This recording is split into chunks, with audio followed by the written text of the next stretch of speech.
Test one, two. Hello. You're talking in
Yeah, he's good.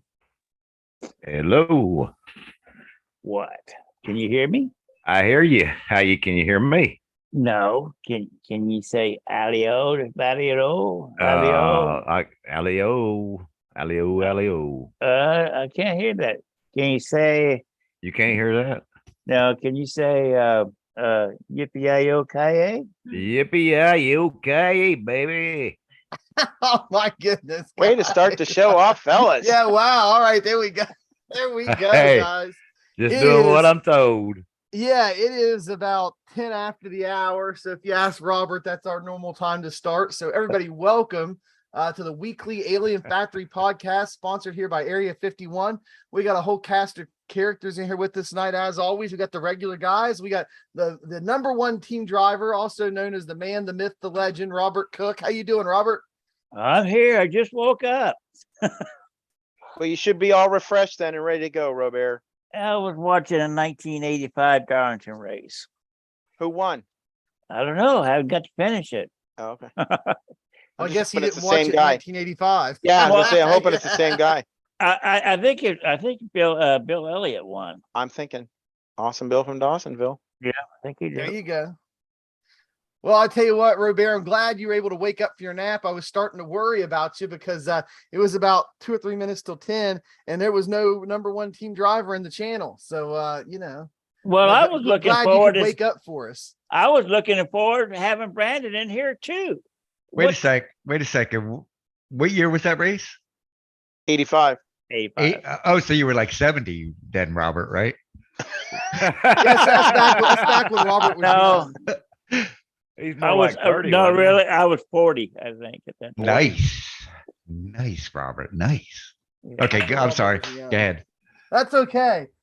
Just messing with Robert. Well, you know, we've also, he's already kind of chimed in and introduced himself. Our special guest for the evening tonight is Ron Walsh. You all might recognize him from all the B Open races he's in all the time. And Ron, you see his car coming up behind you from the back of the pack. We got Mr. Ron Walsh in here tonight. Hello, everybody. And when he says special, he means short bus special. Yes, that's me. Awesome. Gonna be a good show. The short bus.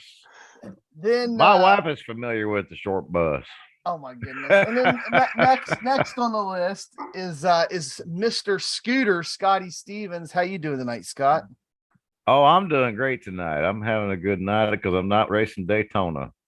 Yeah, tell me about it, man. Hey, we missed you the last couple of weeks, Scotto.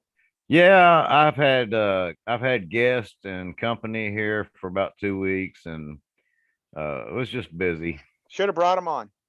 Yeah, didn't you tell him you got to go, that you got a podcast you got to do? No, I didn't. I had other things going on in my life at the moment, but I miss being here, and I'm glad to be back. Good to have Ron with us tonight too. Well, yes, Scotty, we're glad you're back, man. You know, you've been on a hiatus, so missed you. And also here in the channel, the final link in the chain here tonight is the Admiral, Tracy Rungschlag himself. Drop your beer, grab your gear. The Admiral's here. Well, I'm gonna How's tell it you going, what, man? it's been going good. I'm gonna tell you what, I am still excited about this past Monday's race, that broadcast race we had at Talladega, and Boyd Hogan and the boys. That was fun stuff watching that race. And after we ended the broadcast, and I know a lot of people's not going to know this, but we had all three guys from the podium come over for the interview, but we got a chance to talk to them after the show. And it was just interesting to hear how relaxed and calm those guys are when they're racing, and that they actually had a strategy that locked up the whole front of the field, which I thought was fantastic. I mean, it was just fascinating to hear that these guys went in there, they knew what they were doing, they executed it, and just dominated the race. And I'm gonna tell you what, if you're not watching that Monday night Strength of Field broadcast, shame on you. We've had 2 excellent finishes over the last 2 weeks, and we've had a whole cast of new characters come on, drivers, and we've had their stories and stuff in the interviews. And I'm telling you what, there's some serious talent that's out there. We had some that surfaced during the road course time, and then we had the oval guys all came back in a big old charge. And what was that Strength of Field, like 5,000 something, It's like 5,600? 5,400, I think. 5,400. Yeah. It's just crazy that the talent that's in these races. I mean, these aren't even pro races, but the racing's been amazing. If you're not on the edge of the seat, you are just wasting it, dude. I'm telling you, it's exciting right now. So get on there Monday nights, 8 o'clock, strength of field race, and watch. Thanks for the plug, Trace. And What Yeah, I the- miss? What I miss? Robert, you missed everything, man. It's time to go to bed again. Where you been, Robert? I Go, thought go, you go, was go there. take another nap. Well, I had to get my Nicorette gum, my tea and stuff, and look at my doggies, and I had to get that done. Well, Robert hey has- guys, I tell Robert you, has that ADD. Hey, look, a bird. yeah. Hey, but he definitely doesn't have the hyperactivity part. I guarantee you that. Huh? He's exactly. The one thing you're going to miss this week, gratefully, is you're going to miss hearing my squeaking chair and creaking chair in the background. I went and you can't really see it every time I move, the camera blurs it out, but I went and grabbed me a new chair up at Sam's Club here this past week. So yeah, got a brand new chair and there's no more squeaking going on, man. That was getting ridiculous. I was having to make sure I sat extra still in my chair so it wasn't creaking around whenever the podcast was going, and then I had to make sure I hit mute so you didn't hear it.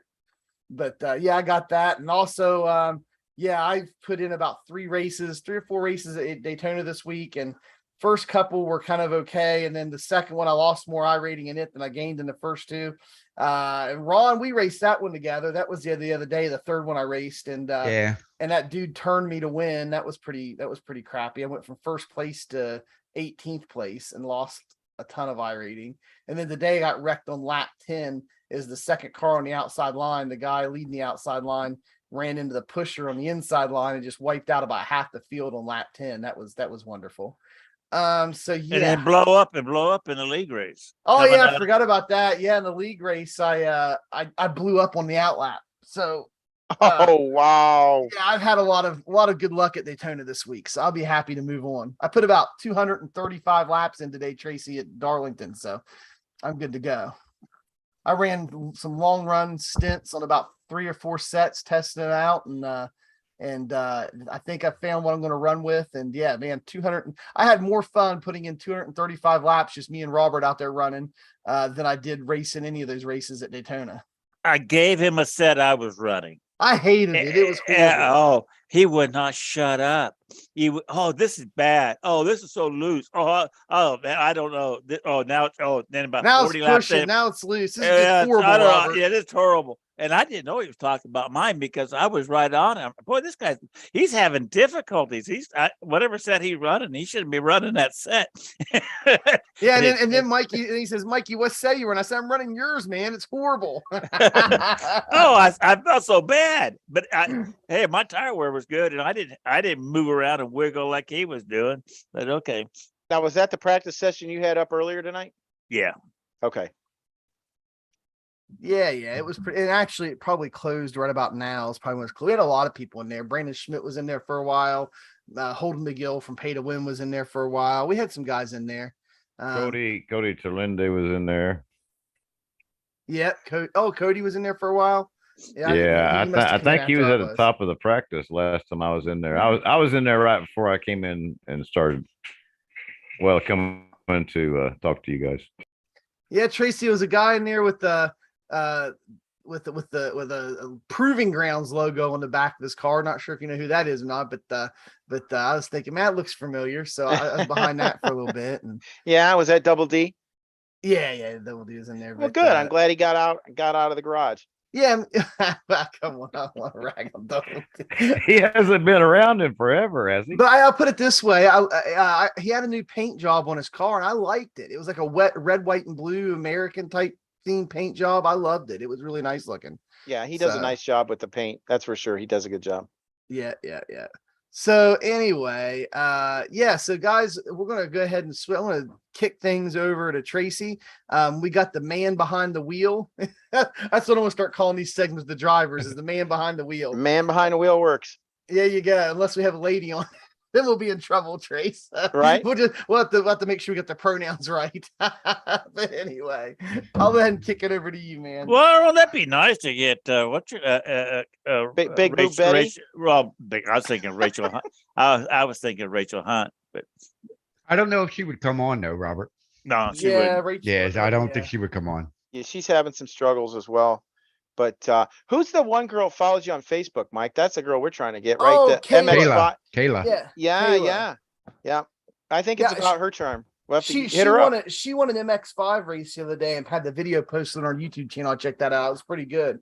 And she races MX5s in real life. So Kayla, if you're watching, I know you said you were moving and we haven't seen you online in a while. So when you get settled in, get a hold of us. We'd love to have you on the podcast, talk about MX5s and all kind of stuff. And if Brandon's on by then, he loves to race the MX5s too. So me and Trace love him. We'll have a good discussion, talk about MX5s for the night and stuff. So that'd be pretty Absolutely. Well, anyhow, let's get going because I know it's getting past his bedtime. But anyhow, we want to introduce, and we also want to welcome here at the Area 51 Alien Factory, Ron Walsh. Ron, we've been trying to get you on for a couple of weeks. I'm so glad you're here this week, and we want to hear your story. You know, How's things going tonight, man? it's going great tonight. How are things going with you, Tracy? Excellent. We've been busy all week on our end. We've had a couple football games. My boy plays high school football for Oh, the nice. Mogador Wildcats. They ended up winning both weeks, and my boy's getting some serious playing time. And one of his coaches is actually a fan of the channel, so we're happy to have him here too. Welcome, Coach. So anyways, yeah, he's one of the strength coaches for the winter. But I ran into him after practice one time, and my boy's like, "Who are you talking to?" He didn't know right. we knew each other. So anyways, it was a fun story. Another story for another day, I guess, because this is Hey, your time, Ron, and everybody Ah. wants to hear about you. And hey, So- Ron, before we get started, though, I want to thank you. I've been giving you some shout outs in the Strength of Field broadcast. You shot me a camera pack that Oh, has some new camera no angles problem, there for man. about every track. And we've been using those the last few weeks, and it's really made the broadcast better on Monday Night Strength of Field. So just really appreciate you throwing those our way. And I'm sure everybody that watches those broadcasts appreciate those fresh new camera angles you sent us. So, man, thank you much. Oh, no problem, man. No problem. Glad to do it. Well, I watched the SOF sometimes, and I was like, he needs to crank it up. He needs a Hey. zoom. He needs this. He needs that. So I was like, let me send it all to him because I have it all on my replays. So yeah, it's definitely those camera angles are awesome. And But- that's good. We like to know that kind of stuff. We have Ricky Thompson. He pops in from time to time, sending me messages about that, trying to help the broadcast as well. Oh, So we yeah, appreciate Ricky's him awesome being there too. Yeah, So Trace, Ricky shot me a message here the other day. Speaking of Ricky, and he sent me a link to a whole new piece of software to do the camera angle controls, which is better than what I was using. And we still use the same broadcast software, but it's a special piece of software that does the camera switching, controls the cameras, and I'm going to check that out. We might start using it. So yeah, but Ricky's always helping out. We love Ricky here. yep, Ricky does a nice job. And plus, don't forget the stintanalyzer.com hard charger award. We give that out every Monday night for the driver that finishes the highest in the race on Monday night strength of field race too. So thanks to him for doing that for us and for the drivers too. But anyways, back to Ron. Ron, this is your show, bud. This is all about you. We want to find My- out about you specifically. My show? Yeah, It's all absolutely. mine? You are the Yes. guest, not Robert. I don't care what he tells you. It's not the number one team driver. Yes. It's you. So anyhow, this is the part where we want to find out about you specifically. So anyways, what I want you to do is tell us the story. What do you want to share? What do you want people to know about you? And this is before you actually got into iRacing and everything you're doing now with your team and that kind of stuff. But we want to find out how you got to this point. Yeah, we want to know the Ron Walsh story. Yeah, what's the Ron Walsh story? That's what we're after here. Okay, it all started with my mom and my dad, and they got naked, and boom. Maybe not quite that far back, but that's okay. okay. How you know they got naked? Wow. They videotaped it. Duh. Oh. No, I'm joking. I'm joking. The VCRs were big back then. Yeah, And remember, Robert, he don't have a video webcam to show you. Well, I anything, figured so- it'd be 8mm or something. How old he is or something. I didn't know. It could be. But no, I started on Xbox and I got pretty good on there. And basically, they were switching game formats to where I think the last one I was really good at was Inside Line. Oh no, actually, NASCAR 15. And basically, they were like, we're gonna go this way, and that game was just junk. So I said, "Oh, let me try iRacing." And I got on iRacing. iRacing was kind of like I was scared. I was more scared because you're getting on iRacing. You're thinking, oh, all the pros are here. Dale Jr.'s here, and this guy's here, and this guy's here. Mike So Howerton's here. yeah, Mike Howard is here. But no, I got on it and I was like, okay, I'm just gonna ride in the back the whole time, and I did. And pretty much, then I started realizing, wait, I'm just as good as these guys are, or I could keep up with them guys. I wouldn't say just as good, but I could keep up with them. So why don't I start racing? And that's what I did. I started racing them and got my I rating pretty high, and here I am today talking to you guys. So What year? What year was that? Well, I have two accounts. One's a Ron Walsh account. My other one's a Ron E. Walsh account. And the Ron Walsh one is about 7 years, but I haven't been on that for about 2 years. So what got you into racing to begin with, Ron? Not iRacing, but just racing in general. Like, You don't have, you don't have a racing background. no, do you? no, I don't have a racing background. I was just a fan of NASCAR because when I was about 16, I dated a girl. Her father was really big in NASCAR and Darrell Waltrip, and he asked me a question. He was like, "Do you like Darrell Waltrip?" And I'm like, "I don't even know who he is." So he said I can't date his daughter anymore and kicked me out of their house. So I'm like, "Are you kidding me?" So that's after that, I was like, "I better learn what NASCAR is in case the next girl I start dating, her father." That's a good Hold one. on. Now love it. I've heard of people love going to it. church to get a girl, but it's the first time I've ever heard of somebody having to learn NASCAR to get a girl. Yeah, I mean, he kicked me. He was like, "Do you know who Darrell Waltrip is?" I'm like, "I have no idea, sir." He's like, "Get out of my house. Don't ever talk to my daughter again." I'm like, "Okay, sir. Goodbye." So after that, I was like, "Oh, let me see what it's all about." And I started watching it probably around like 93, 94, and started becoming a big Jeff Gordon fan. Will you ever go back to tell him that you know who he is now? No, I haven't told. I've seen her places, but I never said anything to her. But I don't even know if he's still alive or not. So, but I should thank him because now I'm in the NASCAR. There you go. Oh, I thought maybe because you didn't date his daughter. You'd Well, seen how that she too. turned out. Yeah, I dodged that bullet too. Yeah, but no, but that's basically it. And then with iRacing, it was just a great platform to race online. The quality of the game is unreal. So yeah, I'm happy to do it. And the people I race against, Mike, Robert, I wouldn't have met people like Robert, Mike, Scott, you, Tracy. It's awesome. I just think it's awesome. I think people complain too much on it though. It's a game, guys. Stop crying. It's just a Right there, game. you go. That sounds like Brandon Yeah. Burkhardt talking now. Yeah, it's just a game, guys. That Yeah, and- but Brandon burst everybody's bubble a few weeks ago. He's like, he's like, I hate to break it to everybody, but it is a game. yeah. Well, if you look in the app I, if you look in there, it says to use an Xbox controller, click 1. If you want to use your phone to drive, click 1. Put 1. So if you could drive with them two things, it's like, okay, it's a game, guys. You can drive with your phone. How does that work? There's like something that you have to download that works on your PC, and you could drive with your phone. By Nice. turning your phone one way or the wow. other, we use that. as a steering wheel. So if you can do that, come on, man. It's a game. Stop taking it so serious. I want to Now- find somebody that's driving with their phone. That's what I want to find. I seen a race where everybody on the stream was doing it. And they were wrecking everywhere. It was funny, but it was cool to watch. Dude, that's an open invitation. If anybody out there listening has raced or even like turned some practice laps in iRacing with your phone, give us a yell. Let us know. We'd love to have you on to talk about that. Hey, Ron, I want to get more into your music side is what I'm interested in. Can you want to go back and take us through that journey before you even got to the racing part? Because Oh yeah, some yeah. of the stories that you told me in pre-production, I'll tell you what, we need to share those stories and take us through that journey. Cause I'm gonna tell you what, that's pretty good stuff there. Okay.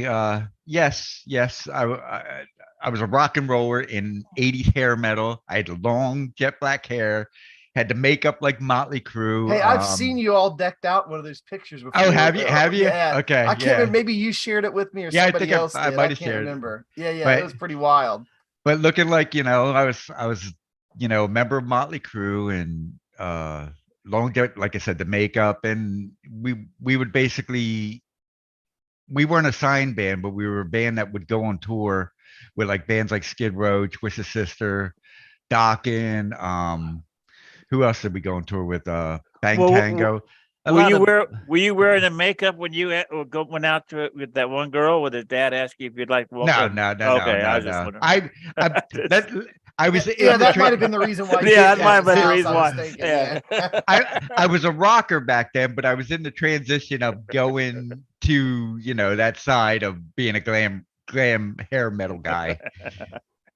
Yeah, I think he would have definitely kicked me out of the house way before even probably when I was walking up the driveway then. But yeah, basically doing that. And like I said, when I first started, I was a drummer in a lot of New York City bands, and I lived there for like 4 years, and was just like, I was tired of being the guy behind the guys that were up front and them getting all the accolades and the recognition, and me, you And the get off. girls.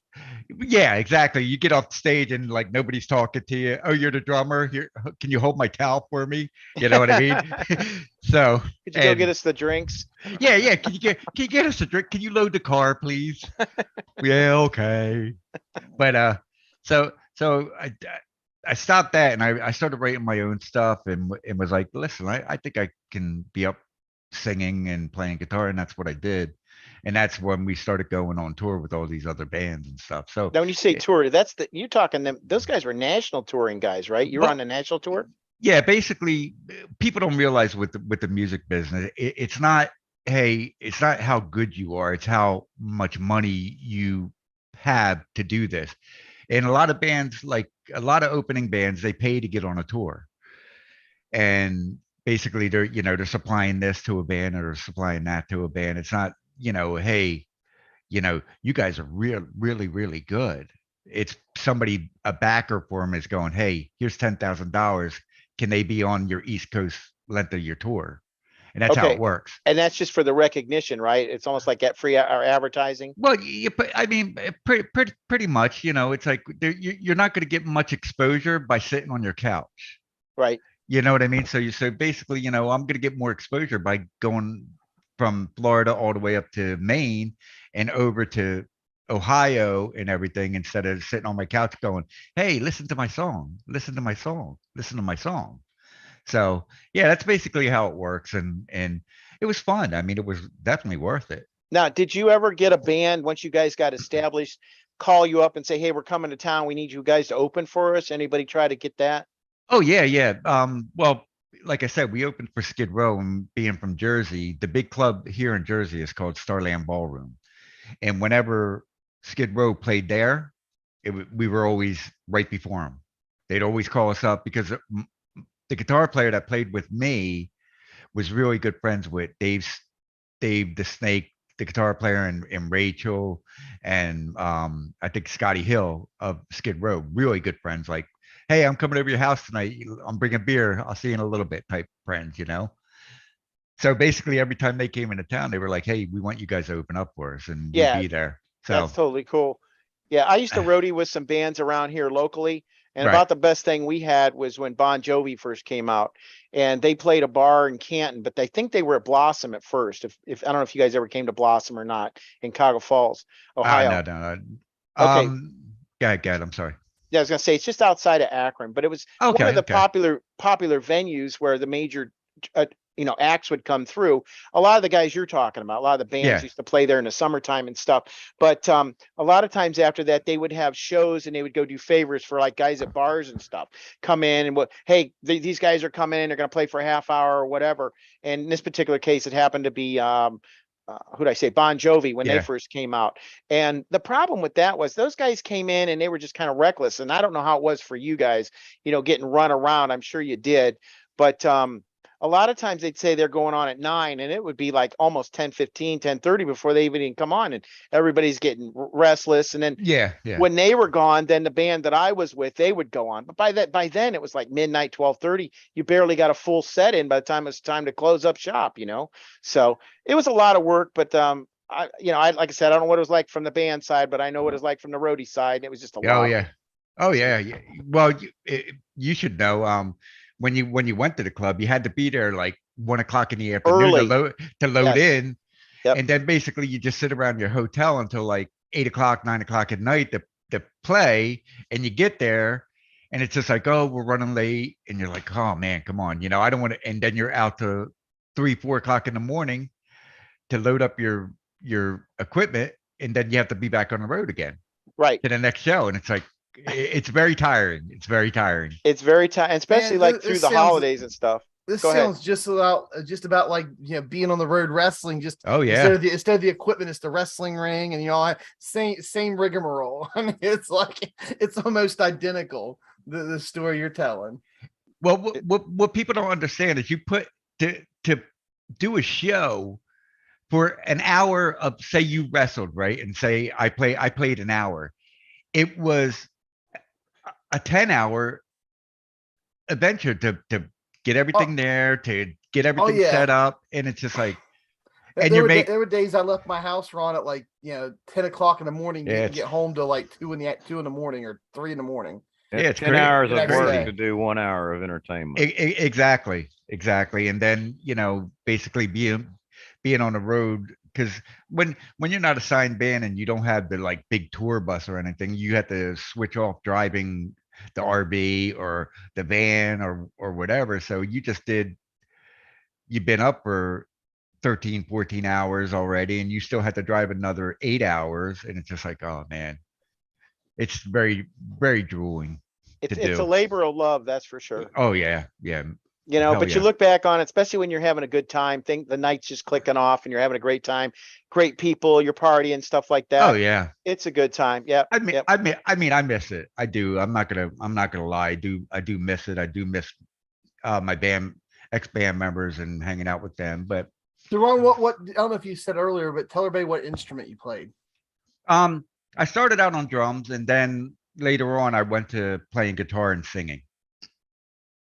And then I don't know if you guys ever heard of a band called Pretty Boy Floyd. They were a really pretty big glam band back in the day, and they had hits on Headbangers Ball, and I played bass for them for like a year, and I went on tour with them, and that's about it. But Now, wasn't the Headbangers Ball, was that from the guy from Twisted Sister?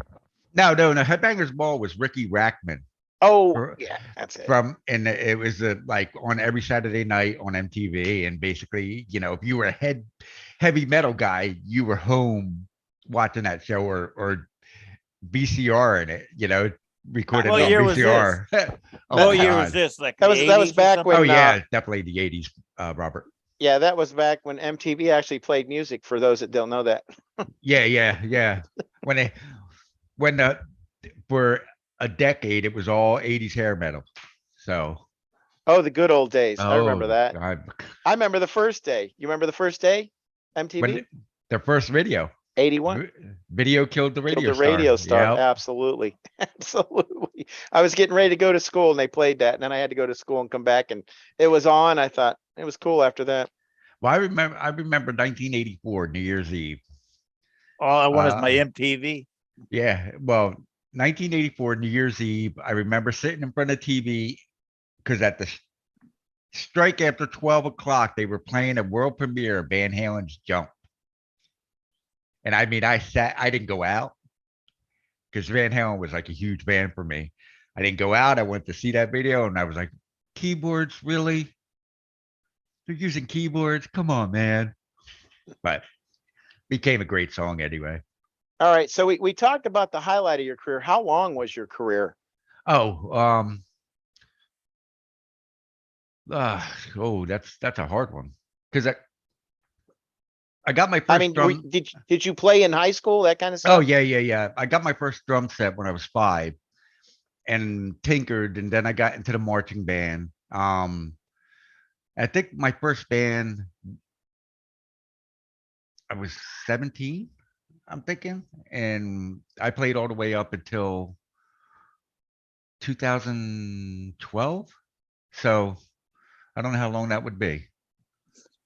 Long time, 40 Yeah, years. those keeping score at home, they can figure it out for Yeah, us. about maybe 40, 45 years. I was doing it for a long time, and then basically, how bands fight. Got into a huge fight, said F Mhm. you, F me, F this and F that. And we went our separate ways. And I was like, I am done. I'm done doing this. I'm done with the politics. I'm done with the the fighting. And oh, I'm getting more than this guy and all that type of stuff. So yeah, after that, I was done. And Man, just, now it's sounding even more like wrestling. oh, dude, About dude. politics and yeah, everybody's want to make sure they get more than the other guy. Oh my goodness, dude! Everybody need to take care of their spot and make sure nobody else comes in takes their spot. Blah blah blah blah blah. A lot of fist fights. That's all I'm gonna say. A lot of fist fights in bands. A lot. Oh wow. Now, So, let me ask you this from the area you yeah. were in. So you graduated high school in the late 80s, I'm assuming, right? 87, 88? Yeah, 87. Yeah. 87. Okay. So you were a little bit on the younger side, but you had some like star power in terms of female talent up there. You had Joan Jett, wasn't she New York, New Jersey, somewhere around there? Yeah, New York. Patty Smythe? Yeah, New York. New Okay. York, Patty Smythe. Patty Smith too is from New York too. Okay. From But the Scandal. yes. And I just remember all of that because they were like my favorite because I loved watching like Pat Benatar and all Yeah. of them. But when it came to Joan Jett and the metal part of it, I mean, that was it for me. I liked that era then when they were doing the hardcore stuff, not when they went to the soft movie stuff that they were Right. doing. Yeah. But so they were all from up around your area, and that's cool because you guys had a good breeding ground up there of just of talent. Bon Jovi, they're up from around there, aren't they? Yeah, but you got Bon Jovi that's from here. The Ramones are from here. The Ramones, how could I forget them? I mean, they're like the father Blo- of the whole thing. You got Blondie, Yes, Kiss. Deborah Harry. Yep. You know what I mean? You got Well, a lot Kiss of is Detroit, right? no, they're New York. Okay. They're a New York band. Yeah. Okay. I think they grew up in Queens. I'm pretty sure, and they just sing about Detroit Rock City. Oh, okay. I You know thought what I that's mean? because Yeah. I thought that's where they were from. Okay, I got you. Oh, hold on. I'm going to go off on a little tangent here with Robert. Don't do Robert, that. Don't do now- that. Don't do that. No, Robert. I want to correct you on something. You always talk about a guy that's in the SOFBO called Daniel Buttafuoco, right? Yeah. Yeah. Okay. Okay. I'm going to correct you on this. Danny Bonaducci is the kid from Partridge Family. Oh, okay. Okay. Joey Buttafuoco is the guy you're thinking of that was messing with Amy Fisher. Yes. That got shot in the face. That's where you're getting it confused from. Oh, well, the name looked familiar. That's all. Yeah. So, well, I was just thinking a New York thing that I wanted to correct you on that. Amy Well- Fisher, I remember that name. Amy Fisher. Yeah. So I want to Ron. Let's change gears a little bit. And Okay.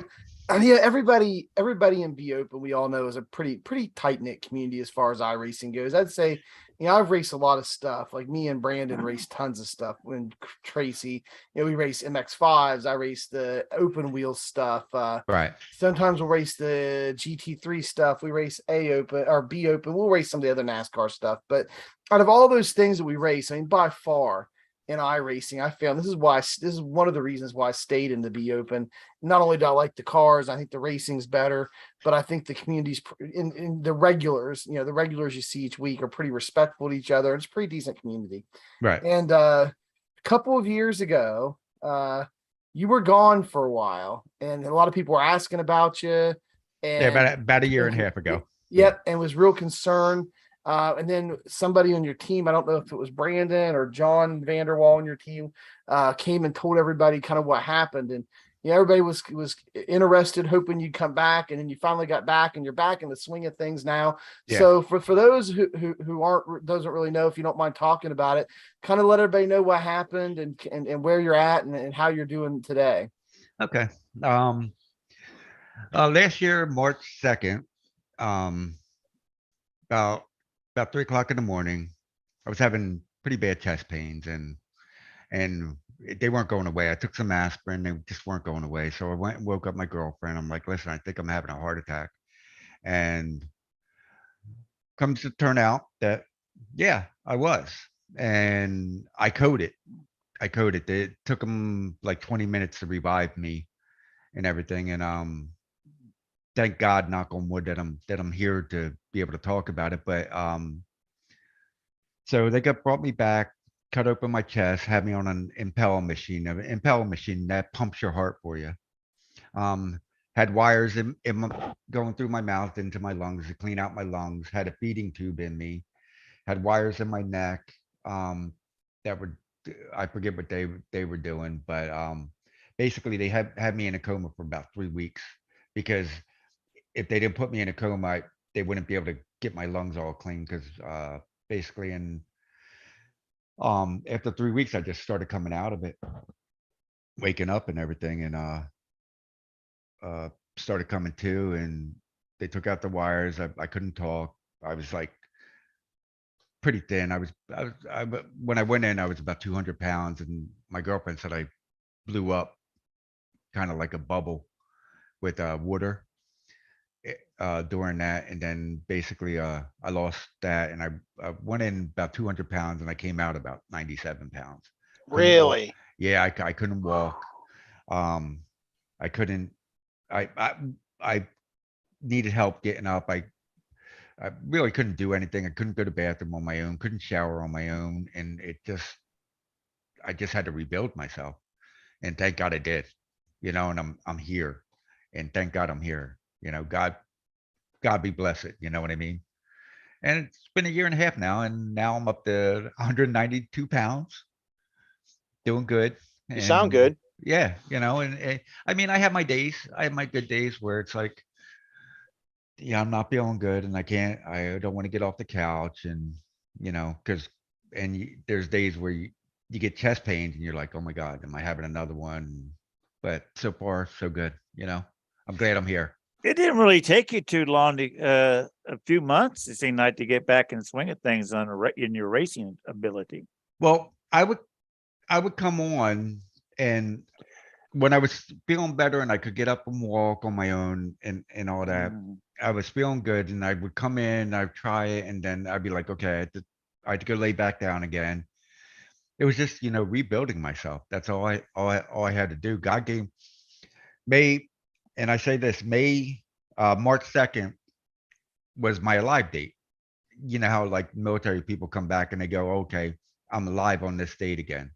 That's my alive date. This is my second life, man, and I'm going to take advantage of it. Well, And I'm glad you're back, Ron. thank I you, missed you thank while you, you was Scott. gone, and I always enjoyed racing with you. Give you the utmost respect on the track, and Oh, I dude, really same with you enjoy just guys, man. racing with you. Yeah, same, But Scott. yeah, I'm glad you're back, and Well, I was beating you when you were sick. I know. Oh, I was like, I had to get back there and start beating Robert. The man is not going to have another heart attack just so you can beat him again. Okay? Yeah. Robert is always looking for that unfair advantage. He was gaining the points on you. Yeah. Well, the funny thing about it, like Brandon, I think Brandon was the most where, like, dude, where are you? Dude. And I remember when I was able to look at my phone and be able to use my phone, I'm like, I think they were all on Discord, and I got on Discord, and dude, my voice was like, hey guys, I can't, it's real bad. And they're like, dude, thank God, Now, 'Cause- Ron, I had a. What? Go ahead. I was gonna say, who's your teammates? Did you mention John was your teammate? John Vanderwall, Yeah. Ricky Udding, Brandon Burkhart, and Aaron Jackson. Yeah, and you guys are fast lane. And we are fast lane, as Mike would call us, slow lane. That's back when I was fast. I always thought, I thought you guys were going by. I thought you're going by that Pearly or whatever it was. God, I say it wrong every time. Perrin. Yeah, Perrin. Yeah. Okay. Yeah. Perrin is associated with John. John, it's a brewery in Michigan, I think. That John, he's good friends with the owner of it. So we put his logo on our car. and John gets all the free beer he wants. Oh, so it's a sponsorship to help John out. Yeah. It's a sponsorship to get John drunk. There you go. I Right. figure John gets free beer no matter where he goes. Yeah, well, because he's John Vanderwall. That's why. Oh my goodness. Hey, so let me ask you this. How about taking some time to recover and you would get up and do a little bit and get tired, back lay down type stuff. Yeah. So like I was about, I don't know, guys, it's been almost a year ago now. It was like last October. I had a surgery on my foot. I had to have a cyst removed and I had to have my Achilles tendon worked on. And I was off my foot and couldn't walk for like a month. Had to just lay it up and was off iRacing pretty much for a while. I was hanging out with the guys and stuff, but I couldn't race because my foot was in the boot and everything. Yeah. I was racing with one foot a little bit. But anyway, point is that in that month that I didn't use my foot, I had so much muscle atrophy that like they measured my calf muscle afterwards, and I had lost 2 inches in diameter around my or circumference, not diameter, 2 inches in circumference around my calf muscle and muscle atrophy. And if you were in a coma for like 3 weeks or so and didn't get around, I'm sure you had a lot of muscle atrophy all over, didn't you? Oh, dude, I lost so much. When I came home, my legs were about the size of my arms regular. You know what I mean? So it was like, I just had to regain it and eat and just walk and regain everything. But I remember you and I were sharing scars pictures, remember? Oh yeah, On that's Discord, right. yeah, Yeah, after I had my yeah. surgery. Yeah, we Yeah. were. That's right. I do remember now. Yeah. Yeah, So- yeah. It was, but it was wild. I mean, even now, Ron, I still don't have, like, if you measure my legs, I still haven't gained all the muscle back in my left calf. But I mean, I'm sure it's nothing compared to what you had to go. That had to go through physical therapy and all kind of stuff. Like, what was your journey like getting back to being, fully functional adult like you are today? A lot of hospital visits, a lot of different medication changes. I did have to go to the rehabilitation. What kind of But- medication? Jesus, Never mind. yeah. Oh, stop it, Robert. He's gonna try. He's trying to score something off of you, probably, Ron. So Robert, I don't think you want any medication that I have. It's not that kind of medication that's going to get you. Hey, hi. You know, Robert's been accused of doing drugs. Oh, accused. I admit it. Yeah, exactly. Yeah, have Robert take all We the know it. LSD. That's normal for Robert. We know Robert. Yeah. Robert talks and you go drugs. Drug. Yeah, Yeah. that's why Robert doesn't have a webcam right now. He's afraid the FBI will recognize him. Yeah. Yeah, exactly. But yeah, I mean, just medication. I had to go to physical rehab and basically walk on the treadmill, do the bike stuff, and a couple times I fell because basically my blood pressure just dropped, and back over to the hospital I go. And I'd be in there for like 5 or 6 days. I had some hiccups here and there. I had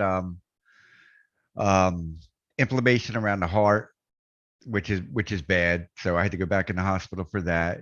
It's been a rocky road, but a road that I'm glad I'm traveling right now. You know what I mean? I wish I was better, but you deal with the cards you're dealt with now. All I could say is to the kids out there, don't smoke, don't eat a lot of junk food, and try to take care of yourself. Yeah, for real. Well, yeah, and it's just, everybody was asking about, not just in here, but like all over the Be Open, the radio, people asked they heard any updates, if you're all right. But it's just one of those things where, something in our community all of a sudden goes AWOL, and we don't know what's going on. We finally found out what was going on. It was definitely, but those who had faith were praying for you. I know I was, and I appreciate everybody. it, man. Thank you. And everybody was asking if anybody had heard anything. Everybody's asking Brandon, or John when they saw him if they'd heard anything about you. So I thought that it'd be a good time to kind of let everybody know what had happened and kind of where you're at now and the journey you had, because I know everybody was concerned about you whenever that was going on. Well, the thing about the Be Open, even though we all fight and we, curse at each other when we're racing, it doesn't mean we don't care about each other. You know what I mean? I would never want to see something happen to you, Robert, Tracy, Scott, or any of the other guys out there. And I think there's an awful lot of respect out there, what we're doing. Yeah, I think there is too. I mean, you got the. I didn't get much respect at Daytona the other night. Well, that's the maturity level that you're getting right there, Scott. You know what I mean? I told you to stay high. You didn't have. I told you to stay high. Man, Yeah, my Scotty, turkey I told you that guy was shooting the middle on you. Now No, come is on. coming. I seen I it said, Rob- coming on Scotty, the he's middle. shooting the middle. Scotty, he's shooting the middle. I And there you know. guys go. No, hold on. I was in that race. I heard Robert. Robert said, "I'm getting high." I'm getting. He didn't say I'm going high. He said I'm getting Oh, high. Robert was just I having heard it. flashbacks. Stay high, stay high, stay high. Yeah, every once in a while, Robert has flashbacks from his youth when he was like 60. You know, look at that. I quit using drugs and when I was Yesterday. 30, when I was 35. Okay. And it's been a long time since I done it. I quit alcohol when I was in my early 40s. I think 42 or 43 is when I Good for stopped you, alcohol. Robert. Good for you, buddy. And I And- stopped and smoking then when Robert- when I turned 50. I don't do none of that. I drink what is it? Tea and chew Nicorette gum. That's it. And then Robert started hanging out with me, and I became a good influence. And now he's boring. Yeah, now I don't. Yeah, and Mike cut me down cussing a lot. So there we go. Okay, so tell me where you guys got your nicknames. Like Robert, #1 team driver. Oh, and the man, the myth, the legend. I mean, he's Yeah, so old that like, Yeah. he was Yeah, around Admiral. back when Abraham Lincoln was president. What's How Mike's? Tracy? How old are you, Tracy? 59. I just had my birthday. You missed it, Scotty. We just Happy had my birthday. Oh, party. happy birthday, Tracy. man! I'm sorry.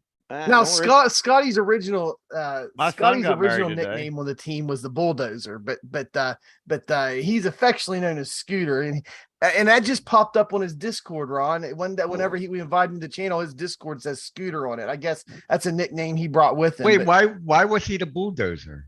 Have You ever raced with him, huh? Mike Ron taught was him. How, always Mike fast. taught. I was about Mike to taught him say. how to drive. I was about to say that should be Mike's nickname. Well, Mike Um, taught him how to drive, and so okay, that's how Yeah. he picked it up. Okay. Yeah, well, so I even made him a paint job that had a bulldozer all over the front of it. It was great. I was getting Yeah, bad. it was good. Caution tape all over it.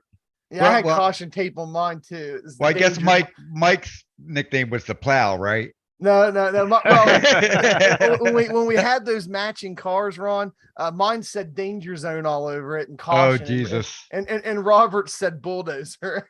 No, not mine. No, mine's mine got- was good. bulldozer. I still have my. You don't touch my black and Wrangler. Yeah, my I black was and a yellow Wrangler. dilzer. Hey, you guys, Tracy, you can tell him what Tracy gave me my nickname. Trace, tell him mine. Oh, Mr. Excitement. If you Oh. ever race with him, you'll know why. But oh my God! Oh, that Everybody ain't no needs- lie. everybody needs Mr. Excitement. So, Yeah, But, Jimmy Spencer. Yeah. but mine being the Admiral, it came before Mike and I got together when I had Area 51 and the other channel. A guy that was a part of the team. He was a satellite team, and he used to call me the Admiral all the time. So we just stuck with Okay. it. Okay. Yeah, because I'm usually always in charge and running something, so that's why I got the Admiral. Yeah, and I understand Mr. Excitement with Mike there because Mike has taken many rating from me. Let me just put it that way. Not recently. Not like- recently. Here you go, Mike. Take You my ain't raced rating. much recently though. You've been off the track a lot. Hey, Yeah. Scotty, now. Hey, I'm gonna take some days off work this week to race Darlington. I need to tell my boss I need like 2 or 3 days off to race. You look at you kind of my bosses used to look at me kind of funny when I said that. The guys I work with, like they don't understand what you're doing. Oh, Hey, he Yeah, probably mental he wants health me days. he Hey, wants just- me to take the time off. I have enough use or lose leave that if not, I'm going to take a bunch of time off at the end of the Ju- year or I'll just- lose the leave. Just let me know them days, Mike, because I need to take my rating back from you. Oh yeah, there you go. There, Oh, yeah. that'd be Hopefully we'll good. do some nooners. Hopefully we'll do some Geritol races. Yeah, I you know? think Yeah. I think I'm going to do like Wednesday, Thursday, Friday, maybe. We'll see. With the Geritol races. Yeah, I'll do them all, man. I'll Yeah, I'll send the kids to school and do 8 p.m., 10 p.m., noon, 2 Hey, not p.m. PM. Then I'll go get the kids from school. We're talking AM. We're talking AM. Yeah. Not Hey, PM. Oh yeah, AM. 8 a.m. Yeah, 8 a.m., 10 Who- a.m. Sorry, And Mike 8 a.m., and Mike 10 don't a.m. use noon. drugs. Yeah, okay. Okay. 2 p.m. on is when the racing's like, oh, here we go. Yeah. Yeah. these Oh are- yeah, it's a wreck fest. Here we after- go. After one. after 5 o'clock, no, I'm not. No, I'm definitely not getting. Guys are getting off work. You already had a couple of beers in them. No, yeah, no, I'm Now- not being in there. Now, Ron, Brandon Yeah. shared the fact that you had a nickname for me, and here a while back, and I can't remember, was it Snowman or something like that? I can't remember what he said it was. Yeah, because you plowed through people. Yeah, Snowman. He plowed through people. There you go. Yeah, I called you so bad. Right in my snow plow. That's a Hey, good one. So now, Ron, you've got Yes. a nickname you've had a long time ago. What was your Oh stage name? yeah. Mickey Twist. That's it. Mickitwist. Mickey Twist. That would make a great Yeah. alt account. Yeah, it would. Like I have my regular Facebook, with like my family and all that. Then I have my Mickey Twist one with like 5,000 fans or whatever on it. It's where you can only reach, but yeah, I mean, like I said, when you were going to hotels and stuff, you can't stay there with your real name and everything, and you go in there, Mickey Twist, and people could find you, but if they really wanted to, but other than that, you had to use a fake name, because I'll tell you the story of why we use that name. We had a fan. I was in a band. I was playing drums with a band, and we had a fan that was like writing us all the time. Boom, boom, boom. Letters to our PO box. Well, she found out where we lived through our real names. Stalker fan. Yeah. Well, she broke into our house. Oh, Okay. Oh, Yeah, it was a band house, and she broke into the house and like stole all our stage clothes, stole all this stuff, and just like, yo, man. And next thing you know, we thought it was just a burglary from just local neighborhood thugs or whatever. Found out it was her. Basically just took her to court. She went to jail for like 5 years, I think it was, for theft and everything. But it's scary, What if we were home? What if she had a knife or something? You know what I mean? And we were sleeping. We didn't, Was she just that big Yeah, of a fan, or that's what was the right. story She- there? I mean, she was in love with our singer. okay. And Ah. I think physically he toot toot toot. I'm not going to be graphic or anything, but I think he did something with her and was like, okay, see you She later. fell in love. That's it. There you go. oh Yeah. my goodness. So Well, yeah, wow. yeah, crazy stuff. Well, now since we were on the topic of nicknames and the bulldozer and Mr. Excitement, Okay. and the snowman who likes to plow through people, Robert, we're about ready. We're transitioning into the next segment of the show. It's your favorite segment. Why don't you go ahead and introduce it for us? I'll get the drum roll going for you, Robert. What's the next segment of the show? The wall of shame. The Wall of Shame. Why would you not let Ron do the drum roll? He was a drummer for crying Come out loud. on. Oh We yeah, I could- guess I do Yeah, it every we week, could we though. couldn't Sorry. even hear the drumming from you. Way to drop the ball there, Mike. Way to Yeah. drop the ball. Well, I don't know. I guess you couldn't hear me hit my desk. Whatever. No, sorry. No. Don't go Oh, buy a well. new desk either, okay? Yeah, Yeah, I'm not buying a new desk. I don't want it to be louder. I want to get it all shared up and tossed up here on the screen, and we will go over the Wall of Shame. If I'm on the wall of shame, I'm leaving. Okay. Well, so we'll go over the good list first, and the good list is Trace is Cody Trelindi. Guess what? He is still our championship points leader here in B Open for the season. Cody has been at the top of the board leading the entire season. He's staying there, but he is stretching his lead out. He is, he is at over 600 championship points now, ahead of Brandon Schmidt. Cody is at 5809, Brandon Schmidt at 5294. So if you just do the quick math and round to 5800 minus 5300, you're looking at that's 500. Yeah, 500 championship, just over 500 championship points. 500 and what, 515 ish. Well, 515 point championship point lead. That's Well, his highest lead of the Ron's season on the so far. front yeah, page. yeah. Look at Ricky Hughes on there too. So Oh, is Ron. yeah. Yeah. Ricky Sorry Hughes. Yeah, about that. man. We Yeah. got some fast lane guys on 19. here. Ricky, you. Woohoo. Yeah, Brandon Schmidt there in second, Justin R. Smith third, Mike T. Bruno has fell back to fourth. I think Bruno was in third there a while back. Maybe he wasn't. I can't remember. Bruno's in John fifth. was. John was. Oh, John Jenkins. Yeah, John Jenkins is in fifth now. Johnny Baldridge, sixth in championship points. Tommy Gossett up in seventh overall championship points. Anthony Federico is eighth. Ronnie Joyner ninth, and Eric Schaefer is 10th. That's your top 10 in championship points. However, we have a few guys on the page here. Ricky U from Fast Lane, teammate of Ron Walsh, is 15th overall in championship points. Steve Aguiar is 16th, friend of the channel. And there he is, Ron E. Walsh, 19th overall in championship points. Ron, we've seen you in a lot of strength of field races, man.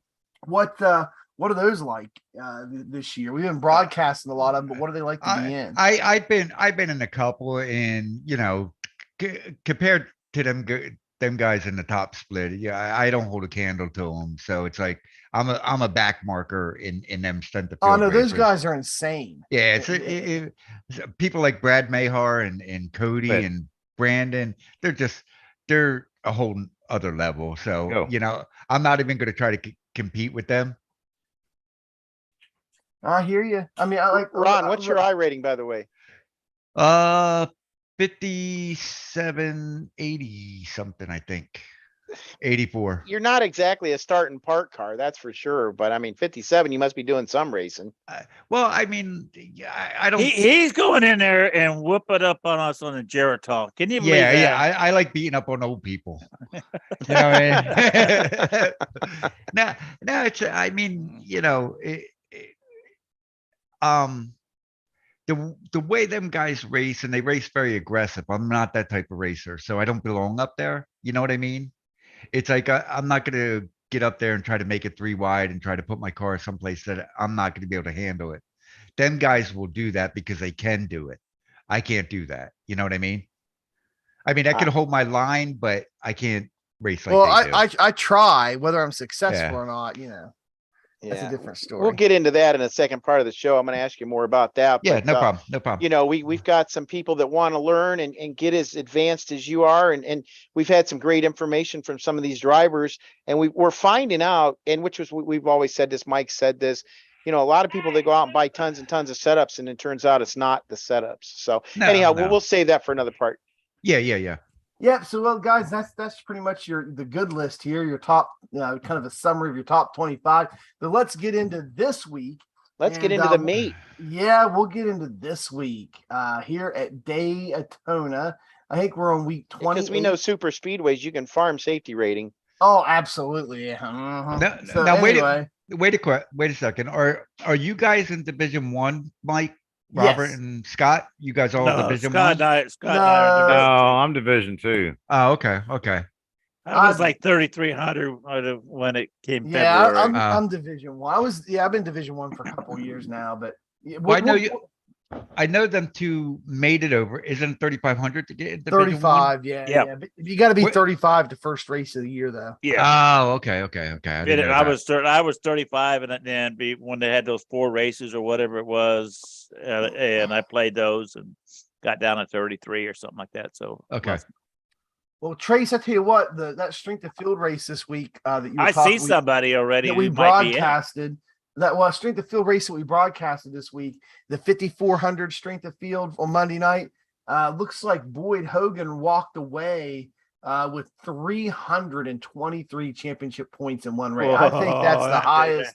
I think that's the highest amount of championship points I've ever seen in one of the strength of field races. That's a big strength of field. Well, all those were big. Look at 245. Oh man, these guys. Yeah. Yeah, so that's your top championship point getters this week. Cody got the 4th highest championship points this week, 274. Man, Cody's rock solid every week there in the top of the board. That's why he's your championship points leader. Mike Bruno, 7th overall Hey, this sexy. week, 248. There is Chris Hill, 245. Well, you talked about Holden McGill. Holden McGill's been very good the last couple of weeks. He's been running in the top 10 at least. Well, look at Holden's. He's only done one start and got 293. Yeah, absolutely. And then That's crazy. also, Crazy. you know who shows up this week is the Grover brother. There's Grover brothers. There's Patrick Grover. Those guys only run super speedways, and they Yeah. are amazing at it. And Patrick and his what's his brother's name? I can't remember. Seth. Seth. Yeah, Seth Grover. Patrick. He's Grover. down number 24. Yeah, and those guys, they run the paint jobs are Mario and Luigi every time you see them on the track. But Oh those yeah, guys- I know those guys. Yeah, those Pennsylvania guys are posse super there. speedway experts. They are just amazing. Yeah, you need to split them up when you race with them. Yeah, that's the only way you can even try to beat him is to split them apart. Or He's they- 15th overall this week in championship points with 201. Tyler Justice has 191. I had Where's Seth 190. Rogen? I He's got got 195 24. on mine. Are you on the board here, Robert Cook? No, 'cause you're in Division 2. That's right. Well, let's look at Division 2 real quick. Then we'll move on to the Wall of Shame part. There he is, There right you are, there, Robert 10. Cook, 195. Let's see how you do overall. Let's do all divisions and see if you show up on the board here. Let's see. All division. Oh no, you don't make the first. No, I page. don't make the first page. You're on the next page. I'm on the next page. Yeah, there Can't be you are, first, but you can be 31st. next. Yeah. Well, guys, You know that cost me 16 X's to get that 195. I remember I think I was watching that race. I was in it with you or something. I was like, Robert, that's a whole lot of X's to pay Yeah. for that. To pay for that second. I think place I text you or something, or message you or something. Robert, Yeah. you have to look at it this way. At least you're on the second page and not the last page. Yeah, that's true. Yeah, there That's you go. true. You know what I mean? Yeah, if Yeah. you're not first, you're last. I was Exactly. second. I was second. Yeah, I was last. Yeah.